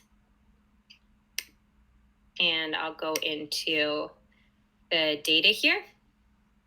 Oh, okay. So I didn't set this one up with this reminds me that I've assigned the test, but the due date hasn't passed. So check back after the due dates for results. So that's important to know because we're going to see some averages here, but Chris and Mia haven't had a chance to complete this yet. And they shouldn't have to. I gave them until Friday to complete this. So no big deal. But I do want to highlight for you that within here, you can see that student Chris got that 80% or 4 out of 5. Now, this quick check, because it's a quick check and only had those 5 questions, these are actually designed to be associated to a single standard. So that makes sense to me here. But I just want to show you some of the data analysis features that you'll get and realize when your students complete things in Google Classroom that you just don't have within Google Classroom. So Chris got an 80% or 4 out of 5, but here you can see the standard that quick check covered. So I can see that this is about interpreting products of whole numbers, okay? And then if I need to, if Chris didn't do too well on this particular assignment and I want to find additional assignments or additional resources for him, I can click into this view resources. And what that will do will filter for any additional content that's associated to this particular standard, okay? Realize will also let you do a question analysis. So that was a 5-question quick check, and it will show you all 5 questions and let you know which questions the students answered correctly or incorrectly. So this would be true if all 3 students had completed this as well. And as a teacher, if I wanted to go back and review why question 4 was so challenging, I get that visual right here to let me know that questions 1, 2, 3, and 5 were a breeze for my students, but question 4 had some challenges. And I can click on question 4. Again, it shows me that that standard, and it lets me know that Chris didn't get it correct. Here is student Chris's incorrect response. If you remember, he should have selected answer choice D, but he selected answer choice B. So as a teacher, you can actually go back and view how your students responded. Okay, so if other students had taken it, I could just toggle to my other students here as well. Or I could go in to any of the questions where my students did well, and I can, if I'm just curious to be reminded what the content of the question was, so that I know how to, word the language with my students. So here's what students or Chris saw for question 1 and how he answered. So you get that standard level detail, you get that question level detail, and then you get kind of a robust student analysis as well. I only have 1 student listed here. But if all of my students had taken it, I could see how Chris performed compared to other students in my class, so that that way the teacher has an idea of if question 4 was kind of a missed concept across the board. Was the wording of the question challenging? Was the skill of the question challenging? Or was it just something that tripped up Chris and not the other students in my class? And then the final thing that Realize allows you to do is this performance analysis, where you can actually pick your cut point on, how to group your students. And this will let you know the students who, and you can pick the break point. This was defaulted at 70%, but maybe I want to go lower or higher. But this lets me know then which students hit that cut point and which students are below. And you get that assign resources feature, so that if you want to use the asset, the assessment, this quick check, as something to look for enrichment activities, or if some of your students hit below your break point and you want to find remediation activities, you can assign resources this way as well. And so while the integration with Google is super great, I want to highlight that the teachers still have a lot of functionality and realize that they may want to use and say, okay, you know, this looks like something that might be really helpful. Maybe this looks like it's, you know, these are my resources. Are they recommended for distance learning? I need them to be available for distance learning. So let me filter for those. Okay, it looks like this practice buddy might be a good one. And let me go ahead and assign that out to my students as well. I'm going to say he needs to do this practice buddy today. And same thing here. You can just assign it out from any of these screens. Your assignment was created in Realize and will appear in Google Classroom soon. Awesome. So now we've taken this full circle and I'm over here as the teacher. And I have, let me get this, maybe it's Chris, and you can see that he'll get that assignment there as well. All right, so I might, that's really kind of it. What we talked about, and I'll do a quick review for you, and then I'll maybe reiterate, setting up the integration with Google Classroom is really super simple. So please don't overthink it, don't overcomplicate it. That part's super simple. We only get questions coming in really, or we mainly get questions coming in when teachers are unsure how to do different things, or if you get a sync issue for some reason or another. Those don't typically happen, but please do dial into our help desk if you get any of those so you have some support. But I just want to remind you that if the only thing we're talking about on today's session is how to get started with the Google Classroom integration, really super simple. Go down to your settings, type in the Google Classroom account that you want to associate, and let Realize do the work from there. Just follow the steps. Once you've typed in that Google Classroom, Gmail that you want it to go to, remember that let Realize find your classes, find your students, and set up that sync. And then the only other thing that you need to do as a teacher, let me just get out of this screen. I'll do this one more time. Once this is truly the getting started part. We've clicked to sync our classes and then we're all done. That's as easy as it can be with getting started. It's from there to remember that as the teacher, you need to go in and navigate to your content and make sure that you are picking content that's assignable and finding that, those Google classes. So I now have my April math class that's connected to Google and my JCPS math and science class. Okay, that's the getting started part. From there, your student experience can be initiated via Google Classroom. So here's student Chris. I'm showing his stream. Math teacher Jaren today has posted 2 assignments. I've posted the one at the beginning of the presentation at 9:54. And then when I went back to look at the data for Chris, I decided that he needed to do this practice buddy. So he's, again, just going through these steps in Realize to access his content. And then to round out that assignment process, know as a teacher, you can always go back and review more detailed data and find additional assets to assign out to your students within Savvis Realize. But your students really do get that streamlined experience of staying right within Google Classroom. All right, final thing, and I'll make sure that you have these resources loaded to your folder. I've walked you through a lot today. Sandra talked about this at the top. Anytime you're looking for kind of Realize support or Savvis support for any of our programs, please visit mysavvistraining.com. I specifically linked to the resources about Savvis Realize with the Google integration. There are 10 items, and the awesome part about this is that depending on your learning preference, you can review a document or you can review tutorials. So sometimes I'd rather just reference a document to get my question answers. Sometimes it's nice to actually look at the tutorial. And the other thing that's great about this is that you get an idea of the teacher experience and the student experience if you want to review what we covered today, so that you feel really comfortable when you're supporting your students through this experience, as well as your own experience. So, make note of that if you haven't yet. mysavvistraining.com is always there for you and hopefully, super helpful for you.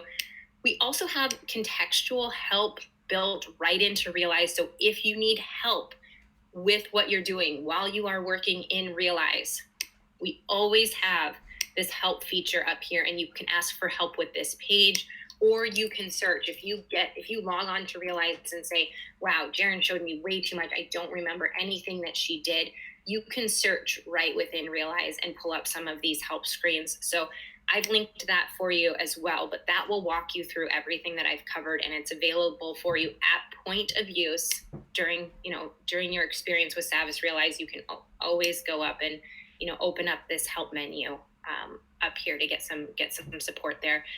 And then the final thing that's kind of timely, since we're using YouTube as well, is that we have a series of, or we have a playlist dedicated to Savvis Realize on the Savvis Learning channel YouTube page. So you can then see how some of your peers across the country are using Savvis Realize. And there are some videos up there that are specific to Google Classroom as well. So you have all sorts of links there. We want to make sure that you have the support that you need, not only on today's call, but as you're actually working with any of our tools in your classroom. And that's really it for me today. So I don't know how my colleagues have been doing monitoring the chat. If there's anything that has come in that we need to cover while we're chatting live today. I'm trying to look through the chat really quickly. It looked like everything was handled pretty well. The last question I think I saw that we didn't necessarily have an answer to, if there are any sync issues with the Google Classroom, will the teacher get an error notification and Realize? And if so, can the teacher manually choose to resync that data? You do get an error notification in Realize if you have, let's see, and let me go ahead and screen share here.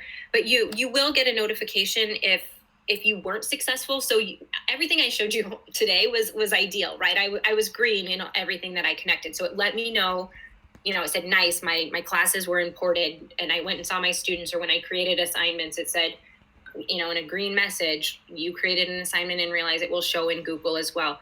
If you do get an error message in there, you can look at your help guides to see if there's a reason that there was a sync error, or go ahead and give a quick shout to our help desk and see if they can help you through. Kind of a fun thing for us is that we have a rostering tool that helps us to build rosters within Savvis Realize natively, right within Realize. And for years, when we were building Savvis Realize, every district across the country would just use those tools to build our rosters. And this past school year, the 2019-2020 school year, we actually saw more students rostered via Google Classroom than we did kind of our native tool. So I'm saying that to let you know that we're not only super proud of this integration, but it's hugely widely used for years in districts across the country. So we'll be there to support you if you have questions along the way.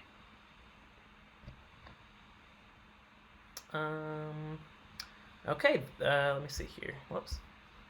Sorry, I forgot I was muted. Looks like the only other questions we have are ones that are kind of like internal sort of questions. And it looks like Suzanne Kramer, and I know we had Susan Price in here earlier, and some other people that were answering those as well.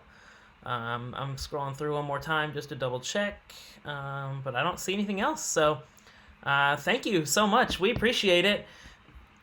And, yeah, absolutely.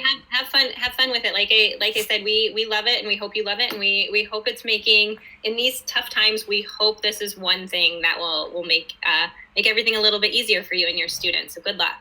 Thanks. And are you going to be back with us this afternoon, or is that going to be someone else on your team? I'm back. Yep. I'll see you again this afternoon. Awesome. Well, thank you. We'll see you after lunch. All right, everybody, it is 11:22. Thank you for tuning in today.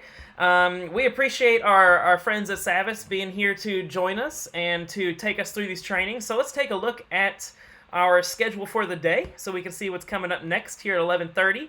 So this morning, we started with Microsoft Team meetings for synchronous learning with me and Kyle Chandler. That will be broken up and recorded and put on the channel later this afternoon. Again, later this afternoon at 1:30. Kyle and I will be presenting the same thing, and our digital innovation team will be in the chat to answer any of your questions about Microsoft Team meetings for synchronous learning. We then looked at School Connects for teachers with the School Connects team. Again, that one will be broken up and posted as well. on our channel, and I'll show you where in just a second. And School Connects will be back for the next 4 weeks as we do our Monday training. So remember, next Monday is Labor Day, so we do not have school, but starting again Monday, September 14th, we will be doing these Monday trainings again, and we'll have the Savas team back for more of those support trainings as well. At 11:30, we have Jim Unger, who is in our call right now. You can see him down there. He will be talking to you about Minecraft EDU on Chromebooks, which is huge. It finally came. Microsoft has heard the cries from around the world that Minecraft needed to be on Chromebooks, and they gave it to us, which is awesome. Then from 12 to 12:30, we're going to take a little lunch break. We'll come back, and our friends at Savas will do part 1 of their training again. And then we have team meetings again. Then we have remote map testing with Holly Sears. And then we do Savas Realize Training Part 2 again with Jaron. And then we will have Michelle Shorey's team doing Microsoft Teams for English language learners, which is going to be awesome. Michelle is awesome, and she's going to show some really awesome tools for how to use Microsoft Teams effectively for that. So, before we move into Jim's session on Minecraft, please let us know if you have any questions in the chat, and please let us know where you're joining us from. You can follow us on Twitter at JCPSDigIn. That stands for Digital Innovation. And when you tweet all the awesome things you're doing virtually with your students or some of the awesome things you see your coworkers doing, please use that hashtag JCPSDigIn, so we can see it, we can give you some love, we can give you a retweet. Also, tonight, I'm not sure if Mimi Ratliff is still on the call or on the chat or not, but she is helping to lead hashtag JCPS chat. That will be tonight at 7:30, and the topic will be back to school. So please tune in and join that. There's always a great cast of educators and educational support staff on JCPS chat to really talk about the great things that our teachers are doing for our students around the district. I agree, Matt. That's usually a great time. Can usually pick up a few things just while watching it, and kind of multitasking, maybe doing a little something else on the side. But the Twitter chats are great. Yes, yeah, they are always awesome, and it's a great way to continue to build that professional learning network, or PLN, which is really the value of Twitter as an educator. So remember as well, you can go to jcps.me/NTI, and this takes you to the NTI site. If you go on the Teacher Toolkit, we have all of this information for you. National Quality for Online Teaching Standards are there. We've been looking in those as a team, trying to make sure that we model those effectively. We have the curriculum frameworks, instructional frameworks, teacher backpack, all these episodes on those things. Savas training, Gale, Literacy Footprints, Mastery Connect, Edmentum resources. And then we have our core digital tools for NTI 2.0, which are Google Classroom, Microsoft Teams for synchronous instruction, Screencastify for asynchronous instruction, Jamboard, which is awesome, and Read and Write for literacy support. And then towards the bottom here, we have all these other departmental resources. The ARE tool, we have deeper learning, high-yield instructional practices, family resources, ESL, health services, so anything you could possibly need. And if you are going to look to get more digitally agile, we have some help to become a Google Google certified educator, an Apple teacher, Microsoft educator, a master screencaster, smart exemplary educator, and so on. And remember that our videos will be broken up and uploaded to the digital learning channel. So we have these different playlists: Teacher NTI 2.0, Family and Community 2.0, Microsoft Teams Meeting Support, where all of these videos can be found for you to go back and look at in the future with the power of pause, so you can watch those things. That's quite a mouthful there, Matt. You're doing a great job today, just rattling through this. Very impressed. Great job hosting. Thanks, man. I appreciate it. So I want to give some love to our digital innovation team and all of the instructional support staff that have been in the chat. We've seen Robert Moore, we have Danielle Washburn and Jack Bosley in there now. I think we've seen Susan Price, Suzanne Kramer, Stacy Justice. I'm trying to think who else. Mimi Ratliff's been in there. Charlotte Ivy, Elizabeth Reed. So Elaine Abernatha, Jenny Aberly, Sarah Downs. We just had tons of people in today. Casey Watson. So thank you all for tuning in and helping to support our viewers. And making this a great session for us as we go forward. Well, Jim, do you have anything? Do you want to go ahead and start your Minecraft? I know we're slightly early, but there was before I jump into the. Well, you know what? I'll save that. I was going to talk about something with teams, but I'll just leave that for now. Okay. We can go ahead and get started. I mean, I'm sure I could talk for a good hour or two on Minecraft. So let me share my screen here. I'm clicking through stuff, and I don't even have my screen shared. I'm an amateur. So if you're just joining us, thank you. Please let us know where you're teaching, what you're teaching, and if you have any questions. Just before we get started, Jim is our Minecraft guru on our team. He used it a ton when he was still in the classroom. Uses it a ton now as a digital innovation leader. And Jim really, really worked very closely with Microsoft to help us get Minecraft available for these Chromebooks for our students, because we know it is a great way to create some awesome backpack artifacts for our students. Yeah, absolutely, Matt. Thank you. That's a great introduction. One of the biggest things, and I've had a lot of people emailing me and emailing a lot of people on our team asking, can we get this on the Chromebook? So I am extremely excited to tell you that you may now get Minecraft Education Edition on Chromebooks for your school. So that now covers us on every device out there. Chromebooks, iPads, Windows devices, Macs, everything can get Minecraft Education Edition. And with the latest version, you can also then multiplayer between all of those devices. And I'll get to some of that in a moment. Let me cover this slide right here very quickly for you. So you say, all right, I know just for me working last year in the district, about half of the schools in the district were using Minecraft in some way, the Education Edition, for classes, lessons, different things throughout the year. How can we get this out there? Because when we switched to remote learning, it became an issue because, man, they did not have Minecraft on the Chromebooks. So we have it available now.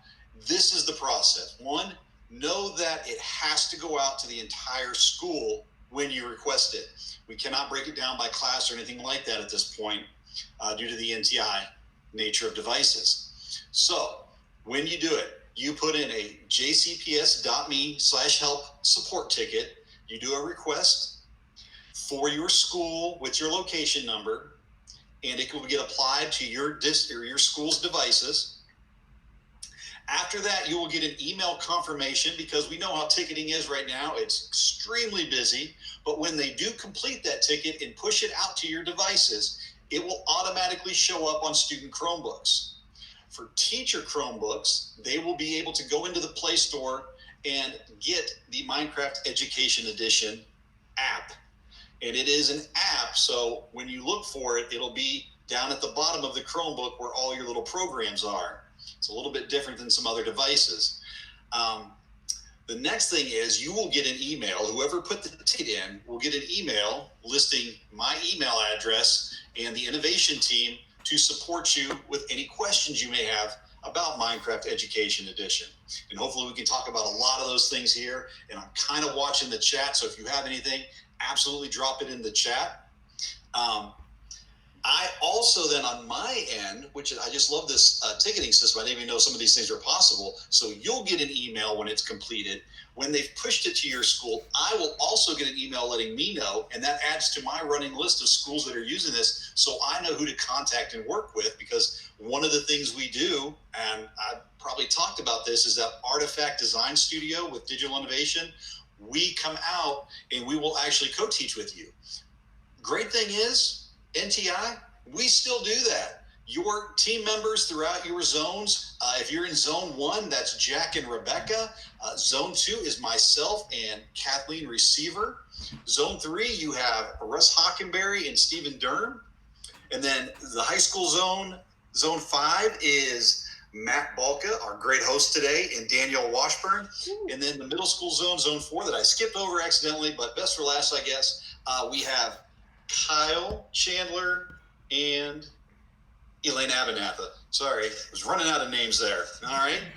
And we're still working with you to do different partnerings, co-teachings online. Send us an email, because we are looking for people to co-teach with.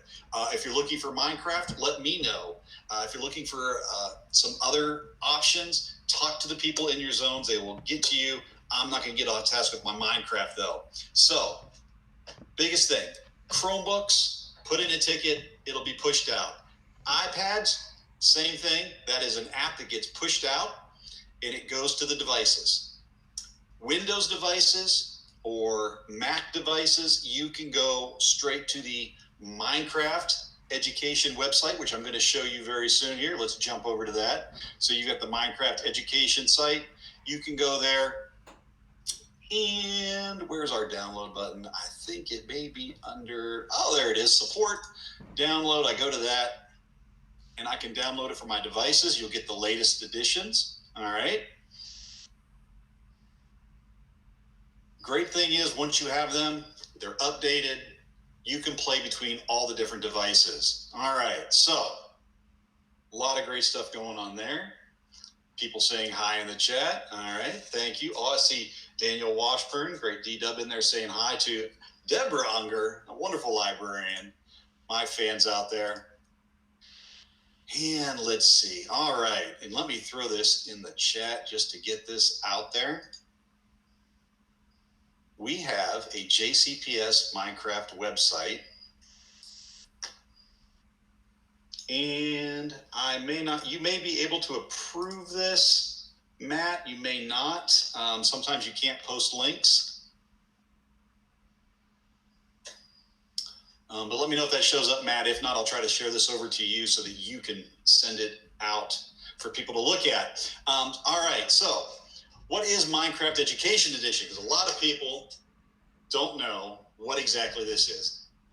Almost everyone knows the name Minecraft, all right? It is an open world sandbox gaming suite that has so many different tools in it that allows children to go in, adults, myself, my 10-year-old, whoever it may be, can go in and build, create, define their world how they want to. It builds critical thinking, communication skills. When you start going multiplayer, there's collaboration and creativity, which is just an amazing system. And the fact that it is open world and sandbox, and sandbox mean you can create almost anything that you can imagine, that lets us apply it anywhere. And wait till we get to the content ideas. We've been working with Minecraft Education Edition and JCPS for years now, and the amount of ideas that are brought together for every content area, whether it's math, science, language arts, social studies, related arts, those different specialized areas out there, we have ideas to go with that, and if we don't have it, we will come up with them. You can help us with that, and we will add them to the list. All right. Some of the best resources, obviously, other than talking to us, hopefully you're following at JCPS Dig In, which is the digital innovation Twitter feed.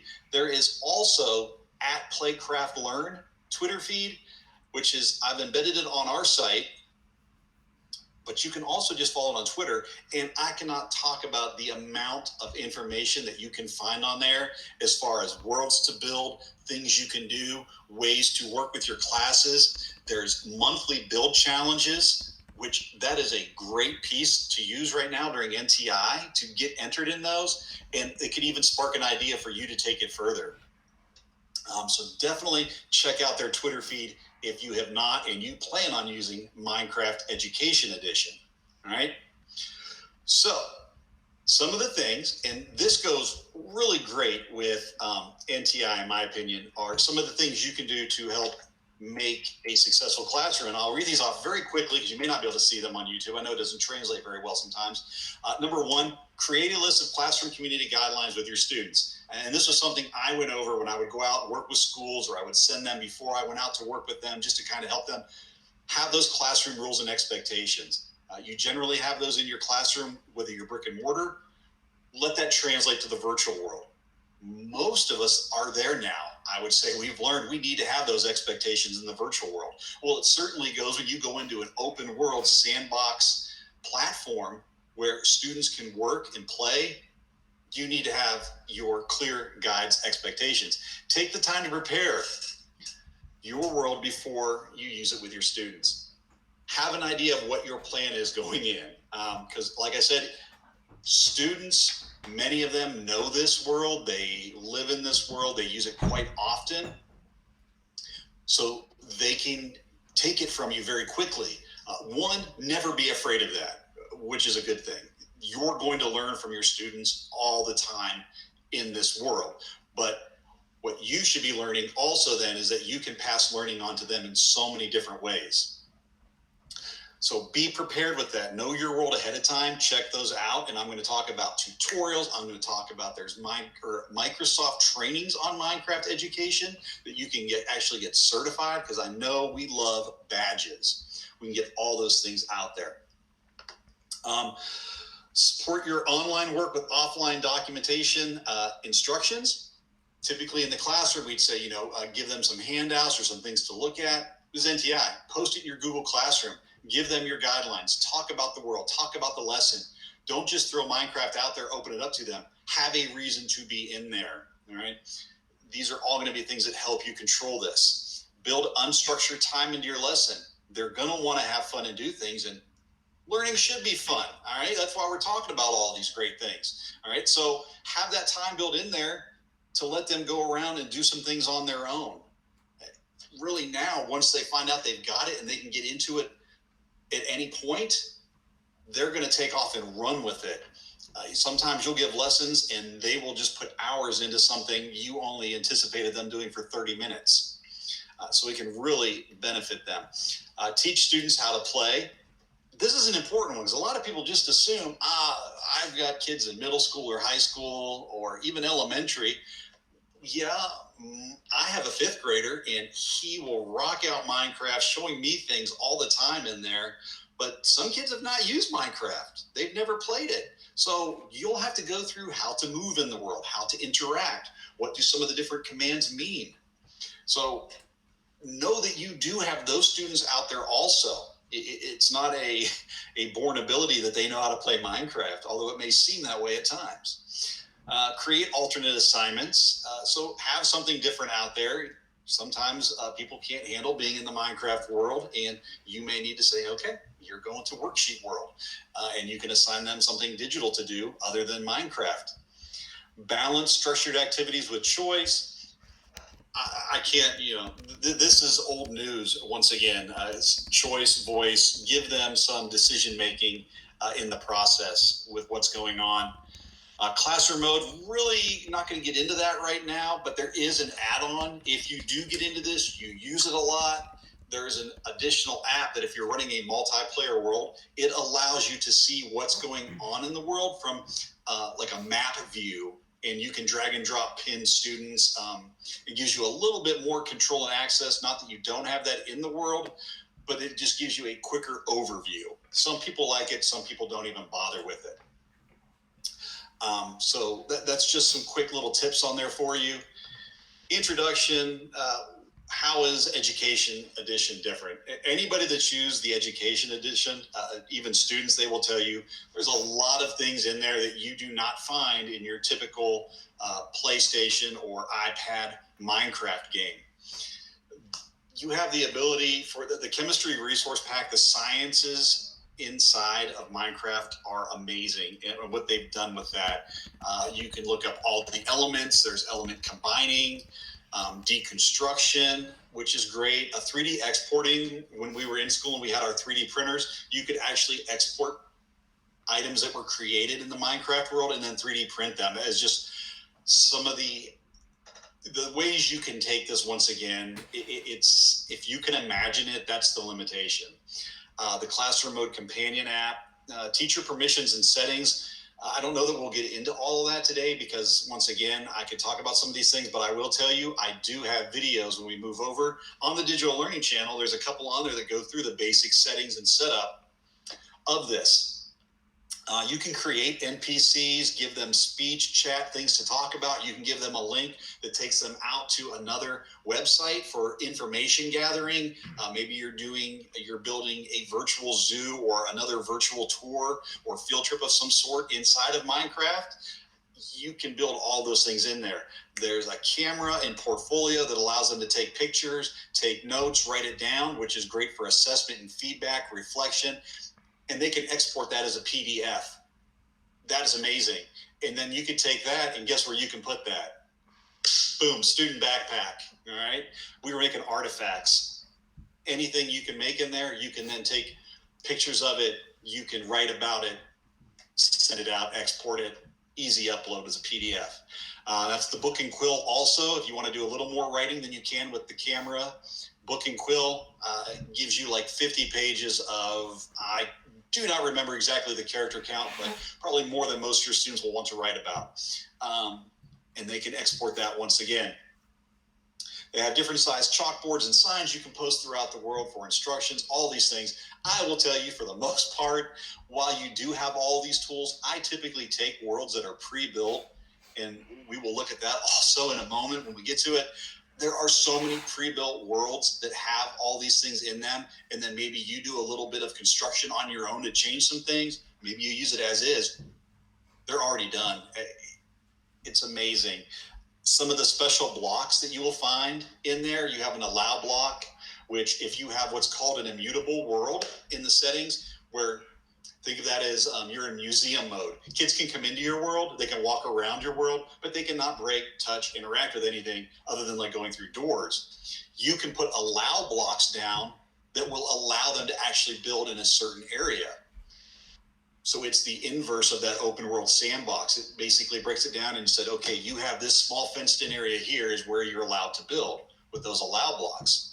Now, the opposite of that is where you have your typical open world. And let's say you've built your classroom that they're starting in to learn about, and then you're going to send them outside to build outside of the walls you've built in the virtual world. You can put deny blocks down underneath your classroom, and it makes it that immutable where they cannot break or interact with anything other than what you specify. And that's the deny block. Border blocks are great for, I usually use them for like starting areas, make little corrals that people can build in. And border is just that. It's typically never there, but if you see little sparkles coming up or down, it makes an infinite wall up, infinite wall down that you cannot get through. And there may be like a couple things to get through that, but there's ways to get around that also. Hey, all right. And Jim, then structure blocks are those 3D exporting blocks that you can use, and you set the parameters using XYZ coordinates. And once the math applications, all of a sudden, when you start talking about the XYZ coordinates in here with the coding, and then you can go into the whole coding curriculum, it's just amazing what you can do. But then you use that structure block is what exports those. And these are the videos, as I was saying, that you can find on the Digital Learning channel. And hopefully we'll be adding to these more and more as we go, because we are going to have so much of this occurring with this learning. I can't wait. All right. And not to say you can't find similar things like this. I just tried to break it down to what we use most. YouTube has so much content. It's hard to filter it down sometimes. But along with that, there is a lot of content for Minecraft Education Edition. How do we get to this amazing site? Oh, thank you, Matt. Good job. Yep. All right. Sorry, that's not clickable for some reason. I'm not sure why I didn't make it clickable, but that's the link. You can copy and paste it into your Omnibar. There you go. So copy and paste that. Thank you, Matt. No, that's fine. I appreciate it. I didn't think it would take it when I did it. Good old YouTube, it does not like people posting random links in the chat, which that's a good safety feature. We like it. All right. So how to and help. So some of the first things, this right here will take you, and it may not look like, what is Minecraft? You click on that, it's going to take you to the Minecraft website. Let me go back to the home part. It will drop you on this home screen that starts into so many things. And of course, you see right there, now available on Chromebooks, and the wonderful bees are around, which is new. They do updates in Minecraft, and they occasionally add animals or different pieces, different biomes, environments. Bees came out with the big Chromebook update to all of the devices out there. It was one of the critters that they added. And then there's our proud to partner. Remember, you put in a help ticket, and when you request it, it goes to your entire school. So make sure everybody's cool with that. All right. If you have networking issues, under the how-to help, this will talk about setting up a multiplayer game. Now, I'll tell you, when it came out on Chromebook about a week and a half ago, I had to, of course, push it out to my department first, so we could kind of see what it looked like on the Chromebook. I was absolutely stunned at how spot on it is, identical to the Windows version. And then I was like, okay, well, how is this going to network? Let's see how this works. So I got my son, and he was on his iPad, and I created the game on the Chromebook, and then gave him the join code. If you've ever seen this, when you host a game, it gives you a join code that's just 4 characters going across the screen. And then they can join that server. And it looks like this guy right here, where it says enter join code. You put in 4 pictures, and he popped right on there. It was good, say 15, 20 seconds for it to think about it, and it imported the world that I was in. It has to upload that world to his device. So sometimes it takes a little bit of time depending on what you're joining into. But it brought him in. He was on an iPad. I was on a Chromebook. Same game. Tried it with Windows on my computer, which is what I'm on right now. Jumped right in there. So check this out if you ever have issues. Now, people say, well, I get people jumping in there that I don't want to have in there. There's remove players in your game, because sometimes people will get your code or they'll send it out, however it may be, and you can remove those people. You can also change their permissions on here. If you watch the videos, it'll talk about the different levels of permissions. You can basically make it so that person, instead of kicking them and having them come right back, you can just change their permission level to be a visitor. So they can come in, walk around, but they can't, start throwing TNT, dropping lava, spawning chickens everywhere, whatever it may be, to mess with your world. So you do have a lot of controls when it comes to this game. So on the home page to the website, check out the different pieces that are on here. I will say, you can go also, this is what I was talking about with Microsoft, the Education Center. They have a whole Minecraft Education Edition learning path.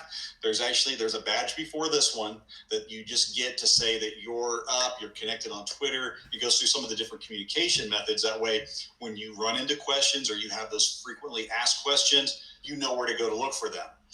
The next one you get is this one, which is the Minecraft Certified. It's the big badge. And I think there's 11 courses, or like each little 1-hour classes, working through the different pieces of Minecraft. Highly recommend it. If you want to use it, you want it to be successful, same as anything else, you need to learn about it ahead of time. Check this out. It's on the Microsoft Education Center. You should have access with your JCPS account. And then once you get in the Education Center, just type in Minecraft and it should bring up that learning path. And I think there's a total of 3 different badges, the middle one being the big one to get knocked out. All right, so on the homepage, resources. Oh my goodness. So they do have a new distance learning one on here, which goes through a lot of the networking and pieces like that. This is it right here. Find lessons. I want to get to this. Find lessons. You go in here, boom. I scrolled right down. I know where I'm going. Subject kits, language arts, computer science, science, math, culture and history, art and design. Search all lessons. All right. Featured lessons. See what's hopping on here this month. They update this all the time. So I'm going to go to search all lessons. All right. And you'll see that it breaks it down. I can go by my age group. I can look at even a little bit more breakdown of different things going on. I've got a government one. Let's look at government. What we got here? So then it breaks it down, top ones. You may see a map on the Twitter at Playcraft Learn. And you'll go, all right, well, that says it's hosted from Minecraft Education. You can come on here, search it up, and you can download that map. And like I was saying, they're pre-made. These things are all there. Sensory Garden Project. Well, let's view the lesson. And oftentimes when it's on here with the view the lesson, they have other documents to go along with it to help you out. So there's a lesson. Oh, here we go. So I clicked a good one. It's got standards, all right? It's got the objectives, your guiding ideas, student activities that they can do with this world. Lots of the different references over here. Maybe you want to bring in some reading or have them do some other research before they actually get into that. You can use Minecraft as that carrot, all right, to get them there. And then my notes, this is just for you to keep once I'm logged in. That normally wouldn't show up. But you can put different pieces in there. And once again, you go to class resources, find a lesson. Also find worlds. Sometimes you just need the world that's built, not a lesson to go with it. I used this one last year, actually. Wow, that's funny that that's up there. The Fantastic Mr. Fox. We used that in a class, and the detail in this world, it goes along with environment, things like that. It's one of Roald Dahl's children's books. The map was insane when we got into it. You know, I kind of got in, experimented, made a little starting area, but then as you keep traveling, the world just kept generating all this different content that was in there, and I had not realized. It was just amazing, the level of detail. You can find maps that have the Earth, basically from the Google Maps, redone. I know that I saw that at Playcraft Learn, the entire planet in a Minecraft world, which is a lot to explore. Historic cities, just so many different ways to go about this. And the coding resources, and they have, I think, 3 or 4 different coding languages you can use. You can use theirs. You can code with Tinker, like the blockchain coding you put in there. They have Python coding now if you're doing that upper level high school coding. You recommend pushing it out to all Chromebooks? Do you think kids will experience lag or other issues versus their NTI activities if it's on there? I didn't notice anything. The Chromebook I use it on was my son's school one. It's a newer one. So that's a good question. You don't have the option, and I'm glad you brought that up, because I want to keep sending this out there. When you put in a ticket to get this sent out for your kids at your school, it goes out to all the school Chromebooks, right? They can't say we're only going to send it to Mrs. Jones's class, to only these 20 kids. It goes out to the entire school's set of devices. All right, so that's a very good question. Thank you, Jennifer. As far as the slowdown, since it's an app, not an extension, it's not running in the background at any time. It will take up a little bit of memory, but it should not be an issue. If it is, definitely send me, james.unger, an email. Let me know so that we can have that as a caution out there to know about. All right, so I want to go back to our site. Hopefully we've got that out now. So that's on there. Content ideas. This is the last thing I want to hit. I've only got a few minutes left, and I told you I could just go into so many different things on here. Content ideas. A lot of people get in there and say, well, that won't work for whatever. It won't work for your class. So once again, these ideas that you see here on this page, these are all from JCPS trainings where we've gone through and collected this, and I've compiled them into these slides that are on here. And you can just bump through them right at the bottom. I just put the slides in. So you've got U.S. world history. We said we could do exploration, colonization, Native American, civilization, interactive timelines. They said use NPCs. You could do like a Hall of Presidents in there, Lewis and Clark Trail, Civil War. There are, and this is just ideas that teachers came up with outside of the pre-made maps. Like the Survive Jamestown map is probably one of my favorites that I ever talk about, because it's interesting to see the kids and adults, when they've done it, they do almost exactly the same things. Like when it gets dark in Jamestown and everybody clusters together into the same building because of the wildlife and other things going on. Students did it, adults did it. It's just that human nature to gather in a group to hide. There is another one that the one textbook company that owns Oregon Trail did an Oregon Trail world. Oh my goodness, it is phenomenal. So geography, you can go into regions, orienteering, defenses, setting up. I've seen battle enactments from the Civil War where they pick a battle and they have one side as the North, one side as the South. They set up you can build the landscape that's from the different primary sources. And then of course, once they get all that done, save it, take pictures of it, but then, hey, let them have a battle on it. And that is just so humorous at that point. Because obviously it's a little bit different in the Minecraft world as far as the weapons and such, but it's a lot of fun when you cut them loose at that point. But they've already done so much research building, and they can describe this battle scene to you. Just great things. All right, so let me move past these here. Economics, what does it take to thrive? We had one of the high schools, one of their business class did this last year, and they set up model businesses, and they were doing trade and everything, where they had actually built their business, and they had their economy going on, and then they wrote about it. It was great. I don't remember which school it was, but it was amazing to see that world living. So supply and demand, scarcity, needs and wants, job specialization. Oh, interdisciplinary, Justin, I see in the chat there. Yeah, so many things cross over on this, because then you could throw coding onto any of these depending on how you want to do it. Civic, citizenship, community. There's a couple great ones that came out at the end of last year. There's one, I think it's The Mindful Knight, is a great one on learning about digital citizenship and just being a good human. Census data, delegation of roles, rights, responsibilities. Yeah, if you set up and you're doing multiplayer and you have different people doing different things in your village, in your area, your town, your city, whatever you make, great way. City planning, obviously, you can see where that would come up. Anti-bullying is something we can always talk about. And once again, there's pre-made content for these, or you can build these on your own.